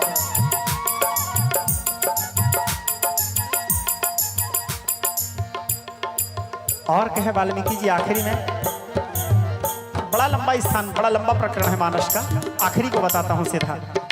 जाहि न चाहिए कबहि कछु तुम सह सहज सने, बसहु सदा तिनके हृदय जोरा उर उरगे। जो स्वप्न में भी आपसे कुछ नहीं चाहता, आखिरी में बोले राम जी से, जो स्वप्न में भी आपसे कुछ नहीं चाहता, जो आपको चाहता है आप उसके हृदय में निवास करो। क्या सुंदर भाव है। जो आपसे कुछ नहीं चाहता, जो आपको चाहता है आप उनके हृदय में निवास करो। मैं बार बार अपने कथा में आपको बोलता हूं भगवान से कभी मांगो मत। मांगोगे तो भगवान देंगे जरूर, लेकिन नित्य देने वाले आपसे दूर हो जाएंगे। भगवान को मानो। सारे संसार को देखने वाले परमात्मा आपको भी देख रहे हैं। सारे संसार को देखने वाले परमात्मा आपको भी देख रहे हैं। भगवान जानते हैं कि आपको कब क्या आवश्यकता है। और कभी निष्काम रूप से तो भगवान को मानो जी, केवल अपने स्वार्थ के लिए ही क्यों मानते हो। मतलब मेरे बेटी के शादी हो जाएगा तो मैं 5 सोमवार उपास रहूंगा, हैं? मेरे बेटा की नौकरी लग जाएगा तो 6 सोमवार उपास रहूंगा। मेरे पत्नी की तबीयत ठीक हो जाएगा तो घर में जोत जलाऊंगा। ये हो जाएगा तो ये करूंगा, वो हो जाएगा तो ये करूंगा। कभी महादेव के लिए महादेव में जल चढ़ाओ ना, अपने लिए तो हमेशा जल चढ़ाते हैं। मेरा बात आप लोगों को बुरा लग रहा होगा जरूर, लेकिन मैं सत्य को बोलता हूं श्रोता समाज। केवल अपने मनोकामनाओं के लिए या अपने लिए मत जल चढ़ाओ ना। भगवान भी सोचते होंगे कितना स्वार्थी है, रोज एक लोटा जल लेके आ जाता है, रोज मूंग दाल तिल्ली उड़द दाल को लेके आ जाता है, मेरे ऊपर डाल के चला जाता है, हैं? मंदिर को साफ सफाई करता नहीं, पूरा गंदगी फैला के चला जाता है। एक चीज बताओ, मैं कई लोगों को देखता हूँ भोले बाबा के पूजा करने जाते हैं वो मंदिर में, क्योंकि मैं हमारे जो दुर्गा मंदिर है वहाँ भी भोले बाबा हैं, पूरा गंदगी फैले रहता है वहाँ। अब हालांकि वहाँ तो मेरे को बहुत कम पूजा करने का अवसर मिलता है। हमारे यहाँ अमलीपदर में 2 मंदिर है, एक जगन्नाथ जी का श्री मंदिर है, एक माता रानी का मंदिर है। तो वहाँ भोले बाबा, तो दुर्गा मंदिर में मेरे को खैर बहुत कम अवसर मिलता है, दोनों पर्व में ही रहता हूँ भगवती के। बाकी मेरे वहाँ बच्चे लोग हैं, वो लोग सेवा करते हैं। घूमने जाता हूँ शौक से, कभी मन होता है तो वहाँ जाके बैठता हूँ और कोशिश करता हूँ कि मंगलवार को हूँ तो वहाँ रहूँ माता के पूजा में। तो जाता हूँ, देखता हूँ मंदिर में पूरा गंदगी फैले रहता है। बच्चों को बोलता हूँ, अरे क्या है? बोले आए थे बाबा। बोले कौन आए थे? बोले फैला के गए हैं। बोले करो बेटा साफ, बोलता हूँ। आप लोग विचार करो, आप लोग जहाँ सोते हो, आप लोग जहाँ रहते हो, वहाँ कोई ला के कचरा डाल दे, पूरा गंदगी फैला दे। एक चीज़ बताओ, जैसे अभी मेरे चंद को बेटा आया था, मेरे को माला पहनाया, ओम प्रकाश आया था, माला पहनाया, आप लोग आए मेरे को माला पहनाए। ठीक है माला पहनाए। अब इसको पहने पहने रात को मैं सोऊंगा क्या? यदि इतनी माला मैं आपको पहना देता हूं तो आप पहन के सो पाओगे? सोते समय आप लोग तक अपने शर्ट और पैंट को निकालते हो, लोअर टी शर्ट पहनते होगे या टॉवेल पहनते होगे, है ना? अपने बिस्तर को झाड़ाते हो, साफ रूम को सफाई करते हो, उसके बाद सोते हो। गंदगी में नहीं सो जाते। तो भगवान को ऐसे गंदगी में छोड़ के आ गए रात को? मेरे बात को बुरा मत मानना, और मानोगे तो भी मैं क्या करूंगा? ठीक है, मानो मानना है तो, लेकिन यदि स्वीकार करोगे तो सत्य क्या है, सत्य क्या है, थोड़ा कड़वा रहता है सुनने में और स्वीकार करने में तकलीफ देता है ना? तो वो गंदगी फैला के मत आओ। चढ़ाओ, सब चीज चढ़ाओ, चाहे शिव जी में हो, दुर्गा जी में हो, हनुमान जी में हो, सब चीज चढ़ाओ। चढ़ाने के बाद जब आप पूजा कंप्लीट हो गया, हाँ, फिर सबको उतार के साफ सफाई करके, जैसे हम फ्रेश रहते हैं वैसे उनको भी तो फ्रेश रखो भाई। पूरा वजन डाल के आ गए उनके ऊपर, 1 लोटा मदरस चढ़ा दिए, अब आप आ गए, अब वो शिव जी के लिंग में पूरा चींटी भन बना रहा है, मक्खी भन बना रहा है। आपके सिर में कोई 1 लोटा मदरस डाल के चले जाए, 1 घंटा आप ऐसे रहो, आपको कैसा लगेगा? गलत बोल रहा हूं? बोल रहा हूं? नहीं बोल रहा हूं तो ताली बजाओ ना। ठीक है, आपको कैसा लगेगा? तो कर रहे हो, अच्छा, बड़ी बढ़िया करो, भोले बाबा के सेवा करो, माता रानी के सेवा करो, जगन्नाथ जी, रामकृष्ण सबके सेवा करो। भगवान को स्वच्छता और पवित्रता बड़ा पसंद है। पवित्रता बनाए रखो, स्वच्छता बनाए रखो, और इस सब चीजों का विशेष ध्यान दो। ठीक है, और एक चीज का विशेष ध्यान रखना, कभी अपने लिए भी जल चढ़ाओ, कभी भोलेनाथ के लिए भी जल चढ़ाओ। अपने लिए तो रोज जल चढ़ाते हो, मेरे बेटा का बिहाव हो जाए, ओम नमः शिवाय, मेरे बेटी का नौकरी लग जाए, ओम नमः शिवाय। कभी बोलो मैं आपके लिए जल चढ़ाने आया हूँ महादेव, मेरा कोई इच्छा नहीं है। कभी जा करके मंदिर में भगवान से बोलो आप कैसे हो प्रभु? कभी बोले हो? हम जा करके यही बोलते हैं, मेरे ये हो जाए, मेरे वो हो जाए, मैं ऐसा है, मैं ऐसा, मेरे। कभी जाके उनको तो पूछो आप कैसे हो प्रभु, आपका स्वास्थ्य ठीक है, आप तो ठीक हो ना? भगवान भी सोचेगा अरे मेरे लिए आया है जी। जा करके कभी मंदिर में खाली जाके बैठ के मस्त भगवान को जी भर के निहारो, देखो उसके स्वरूप को, लोचन मगर रामहि उरानी, जी भर के उसके स्वरूप का अवलोकन करो, मंत्र मुग्ध होकर के देखो उनको, और कुछ मंगो मत, केवल देखो, आनंद लो, पूछो बस आप ठीक हो ना प्रभु? हाँ, बस आपको देखने आया हूँ प्रभु। भगवान भी सोचेगा मेरे को देखने आया है जी, मैं भी इसको देखने जाया करूंगा, क्योंकि गीता में बोले हैं, अभी अभी मैं बताया, जो मुझे देखता है मैं उसे देखता हूँ। तो आपको कुछ बोलने की जरूरत ही नहीं है, आप उसको देखो, आपको देखेंगे। जो मुझे याद, गीता में बोले हैं, मैं नहीं बोल रहा हूँ, जो मुझे देखता है मैं उसे देखता हूँ, जो मुझे याद करता है मैं उसे याद करता हूँ, जो मेरा भजन करता है मैं उसका भजन करता हूँ, जो मेरे लिए कुछ करता है मैं उसके लिए कुछ करता हूँ। यो माम पश्यति सर्वत्र मयि च सर्वत्र पश्यति। आपको कुछ बोलने मांगने की जरूरत ही नहीं है। और सबसे महत्वपूर्ण बात, अनन्य चिंतयन्तो माम जना पर्युपासते। गीता को सभी शास्त्रों की जननी माना गया है। सभी वेद शास्त्र पुराण उपनिषद सबका आखिरी जननी कौन है? निचोड़ गीता। और गीता में भगवान कहते हैं अनन्य चिंतयन्तो माम जना पर्युपासते तेषां नित्यं भयुक्तानां योगक्षेमं वहाम्यहम्। अनन्य भाव से भगवान के चिंतन करने वाले जो मेरे भक्त हैं, अनन्य, जो एक के अतिरिक्त किसी अन्य के तरफ नहीं दौड़ते, ध्यान दो, एक के अतिरिक्त जो किसी अन्य के तरफ नहीं दौड़ते, ऐसे भक्त मुझे प्रिय हैं। सावन में देखो सोमवार दिन, ओ शिव जी के मंदिर में आप मेला लगा, हमारा मन हो गया 1 लोटा जल चढ़ाना है, तो रास्ता ही नहीं मिलेगा भोले बाबा में जल चढ़ाने के लिए। मंगलवार दिन पूरा मंदिर खाली, तो सोमवार के दिन ही बस आते हैं क्या शिव जी? हैं आज मेरा दिन है बोल के, मतलब आप महादेव को दिन में बांध दिए। मंगलवार को माता रानी, अभी नवरात्रि देखना, ओ दुर्गा पंडाल में इतना भीड़ रहेगा, नवरात्रि खत्म हुआ, दुर्गा मंदिर में 1 आदमी नहीं दिखेंगे आरती के समय, तो बाकी दिन मंदिर में माता रानी नहीं रहती क्या? बाकी दिन मंदिर में दुर्गा जी नहीं है क्या? बाकी दिन मंदिर में शिव जी नहीं है क्या? जन्माष्टमी के दिन मंदिर में कस की भीड़, बाकी दिन वहां नहीं है क्या भगवान? बाकी दिन भी तो भगवान है। भगवान कोई पर्व विशेष नहीं, भगवान सदा सर्वदा सभी दिन स्थित हैं, सर्वत्र व्याप्त है भगवान। मंदिर में हमको शांति मिलता है। अब आप बोलोगे कि भगवान तो सब जगह है, तो हमको मंदिर जाने की क्या आवश्यकता? हाँ ठीक है, ये भी आपका तर्क अच्छा है, भगवान तो सब जगह है, मंदिर जाने की क्या आवश्यकता है? बिना मंदिर जाए भी तो भगवान तो सब जगह है। लेकिन एक बात बोलूं, हवा भी तो सब जगह है? हवा भी तो सब जगह है, लेकिन आपको जब गर्मता है तो एसी के पास क्यों जाते हो? ठंडकता के लिए। हवा तो सब जगह है, कूलर के पास ही हम क्यों जाते हैं? आराम मिलता है वहां पे। ठीक, अब यहाँ पे भी तो हवा चल रहा है, इसलिए तो श्वास ले रहे हैं। हवा सब जगह है, तो कहीं मस्त धूप के पास बैठ जाओ, हवा तो आ रहा है। बोलो, हवा तो सब जगह है, कूलर के पास क्यों जाते हो? ठीक उसी प्रकार भगवान तो सभी जगह हैं, लेकिन एक जो केंद्र होता है, एक जो स्थान होता है, जैसे कूलर, आनंद वहीं पे आता है आपको। बाकी जगह घूम के कूलर के पास बैठोगे तो, वैसे मंदिर में बैठोगे तो मन को शांति मिलता है, इसलिए हम मंदिर जाते हैं। तो कोई दिन विशेष में भगवान को मत बांधो, हर दिन भगवान का है, हर दिन भगवान से है, कोई एक दिन भगवान का नहीं है। रोज भगवान का आराधना करो। और दूसरा, सीजनी भक्त मत बनो। मैं अपने हर कथा में इस बात को विशेष रूप से बोलता हूँ, सीजन के हिसाब से भक्ति मत करो कि नहीं आज सोमवार है तो शिव जी का भक्त बन गए सावन में, अब आया भादो है तो अब गणेश बप्पा के भक्त बन गए, अब भादो गया पितरों के भक्त बन गए, अपने बाप दादा को बड़ा खिला रहे हो कौआ को दादा बना के हैं। अब उसके बाद पितर पाक गया, नवरात्रि आ गया, माता रानी के भक्त बन गए। ओ शुरू अब देवता चल रहा है अलकरहा, विवेक महाराज उतरा रहा है बेचारा।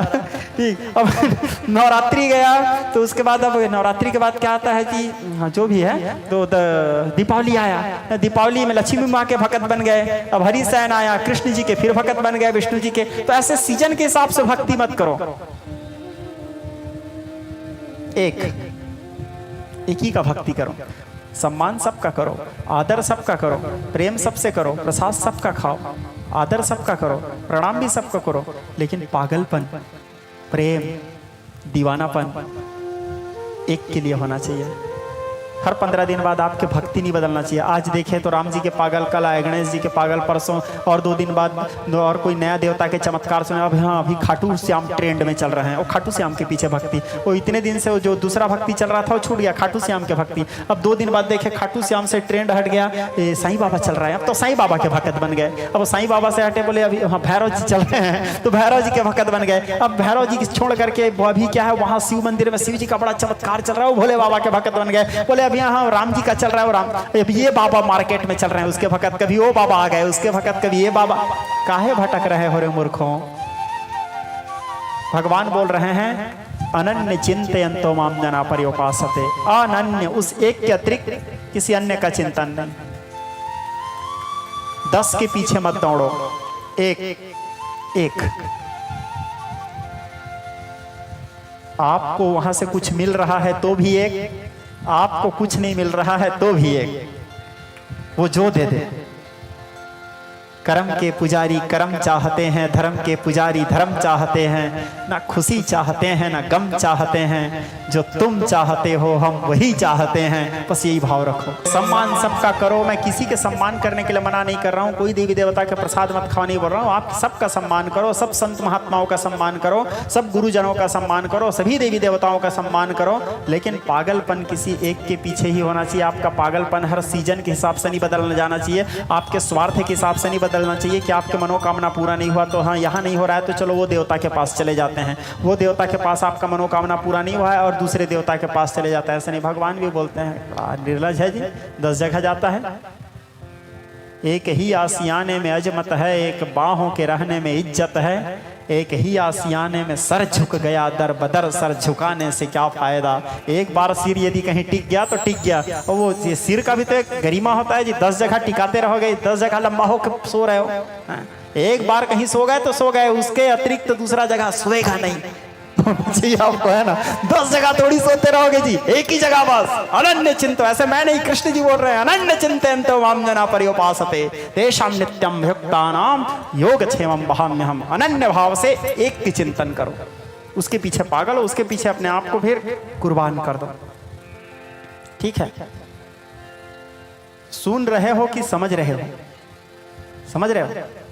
गऊ, देखो भाई, पता चल रहा है यहाँ से निकलने के बाद। अब कल क्या वार है? सोमवार। कल शिव जी के भक्त मत बन जाना। फिर परसों मंगलवार है, परसों आज दुर्गा माता है, उनके दुर्गा जी का भक्त मत बन जाना। ठीक है, पर्व विशेष है, जाकर के सभी देवी देवताओं का सम्मान करो। लेकिन मेरे व्यक्तिगत बात बताऊं, कृष्ण जन्माष्टमी, आप लोग शायद जिन लोग मेरे नंबर सेव किए हैं देखते भी होंगे, जन्माष्टमी रहता है तो भी जगन्नाथ जी, रामनवमी है तो भी जगन्नाथ जी, गणेश चतुर्थी है तो भी जगन्नाथ जी, दुर्गाष्टमी है तो, नवरात्रि है तो भी जगन्नाथ जी, गुरु पूर्णिमा है तो भी जगन्नाथ जी। वो एक है, ब्रह्म 10-20 नहीं होते, ब्रह्म एक ही होते हैं। जिसको मान लिए उसी में सबको देखो, उसी में सबको देखो।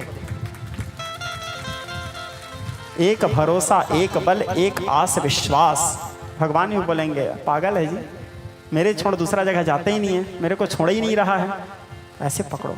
और दूसरा एक चीज और विचार को कोशिश करो, आप भगवान को पकड़ने की कोशिश मत करो, क्योंकि आप अच्छे से नहीं पकड़ पाओगे, आपका पकड़ मजबूत नहीं है। कोशिश ये करो कि भगवान आपको पकड़ ले, क्योंकि भगवान के पकड़ छूटता नहीं है। या आप भी भगवान को पकड़ने का प्रयास कर सकते हो। अब आप बोलोगे गुरुजी हम भगवान को कैसे पकड़ें, भगवान तक हम कैसे पहुंचे? तो आप नहीं पहुंच सकते तो भी मेरे पास उपाय है। आप भगवान तक नहीं पहुंच पा रहे हो, भगवान को नहीं पकड़ पा रहे हो, कोई बात नहीं, नहीं पहुंच पा रहे हो भगवान तक, नहीं पकड़ पा रहे हो भगवान को, कोई बात नहीं। जो भगवान तक पहुंच गया है या जो भगवान को पकड़ लिया है वहां तक जाओ, बस आप उसको पकड़ लो। आप भगवान को नहीं पकड़ पा रहे हो ना, वहां तक नहीं पहुंच पा रहे हो, आप चिंतन करो, विचार करो, दिल से देखो। हैं, ये आंख धोखा देता है कई बार, हृदय से सोचो वास्तव में इसका पकड़ कहां तक हो सकता है। आपको लग रहा है कि हाँ इसका पहुंच वहां तक है, यदि ये भगवान को पकड़ लिया है तो फिर जो भगवान को पकड़ा है आप उसको जाके पकड़ लो। आप उसको पकड़ लिया मतलब आप भगवान तक पहुंच गए। एग्जाम्पल समझो, जैसे हाई टेंशन कनेक्शन गया हुआ है, फुल करंट 133 kV, ठीक, फुल करंट है उसमें। अब उसको आप नहीं छू पा रहे हो, मान लो वो भगवान है, मान लो भगवान तो खैर सब हैं, सिया राम मैं सब जग जानी, तो उसको आप नहीं छू पा रहे हो, ठीक। कोई उसको पकड़ के चढ़ के छुआ, पकड़ लिया, और पकड़ लिया मतलब वो वहां चिपक गया, ठीक, वहां चिपक गया। अब आप उसको नहीं छू पा रहे तो जो चिपक गया है उसको छू लो, आप भी चिपक जाओगे, ठीक। यदि आप उसको नहीं छू पा रहे हो तो जो उसमें चिपक गया है आप उसी को पकड़ लो, आप भी चिपक जाओगे। कहने का तात्पर्य आपका पहुंच वहां तक नहीं है, जो चिपक गया है उसको छू लो, आप भी वहां चिपक जाओगे, उसी को छू लो। और उसके बाद यदि कोई आपको छू लेगा तो वो भी चिपक जाएगा, आपको छूने वाला को कोई छुआ तो वो भी चिपक जाएगा। कनेक्शन सीधा हाई पावर से, supreme power Lord, supreme Jagannath, head of government, ठीक, तो वहां तक आप पहुंच जाओगे। कहने का तात्पर्य यही है। तो कहने का तात्पर्य श्रोता समाज, अनन्य चिंतयन्तो माम जना पर्युपासते। वाल्मीकि जी कहे जाहि न चाहिए कबहि कछु, तुम सह सहज स्नेह। जिसे आपसे कुछ नहीं चाहिए प्रभु, जिसको आप चाहिए आप उनके हृदय में निवास करो। उसके बाद लौकिक रूप से आप जाओ प्रभु और जा करके चित्रकूट में निवास करो। तब रघुनाथ जी वाल्मीकि जी से विदा लेकर के चित्रकूट और प्रस्थान करे। वहां राम जी के जाने से पहले चित्रकूट में सुंदर पर्णशाला, पर्णकुटी का रचना किए थे, पर्णकुटी की रचना करके रखे हुए थे। वहां देवता लोग रूप बदल के आकर के राम जी वहां गए और जाकर के पर्णशाला में निवास किए। चित्रकूट में कामतगिरी भगवान जी हैं, आप लोग कभी गए होंगे, बहुत सुंदर जगह है चित्रकूट। वहां गुप्त गोदावरी है, कामतगिरी भगवान जी हैं। तो चित्रकूट में जाकर के निवास किए और चित्रकूट में भगवान अपने समय व्यतीत करने लगे। उसके बाद अब इधर सुमंत जी आए, थोड़ी देर रुको बेटा, सुमंत जी आए, कहाँ है? अयोध्या, क्योंकि सुमंत जी को भगवान वापस लौटाए थे, तो सुमंत जी अयोध्या आए। अयोध्या आने के बाद पूरे अयोध्या वीरान लग रहा था। महाराज दशरथ के कक्ष में गए। महाराज दशरथ जैसे सुमंत जी को आए देखे, कहने लगे मित्र मित्र। सुमंत जी उनके मित्र भी थे, सचिव भी थे। मित्र, राम आ गए, क्योंकि सुमंत जी को बोल के भेजे थे रथ में जाओ 4 दिन राम को घुमा के ले आना। बोले मित्र राम आ गए। बोले ना मित्र, मैं बार बार मना किया लेकिन राम मुझको वापस भेज दिए, नहीं आए। जैसे महाराज दशरथ सुने राम नहीं आए, महाराज दशरथ फिर अवाक हो गए। राम राम कही राम कही राम राम कही राम राम राम कही राम कही राव गए सुरधाम। राम राम राम राम कहते हुए महाराज दशरथ साकेत चले गए। पंचभौतिक शरीर उनका नष्ट हो गया।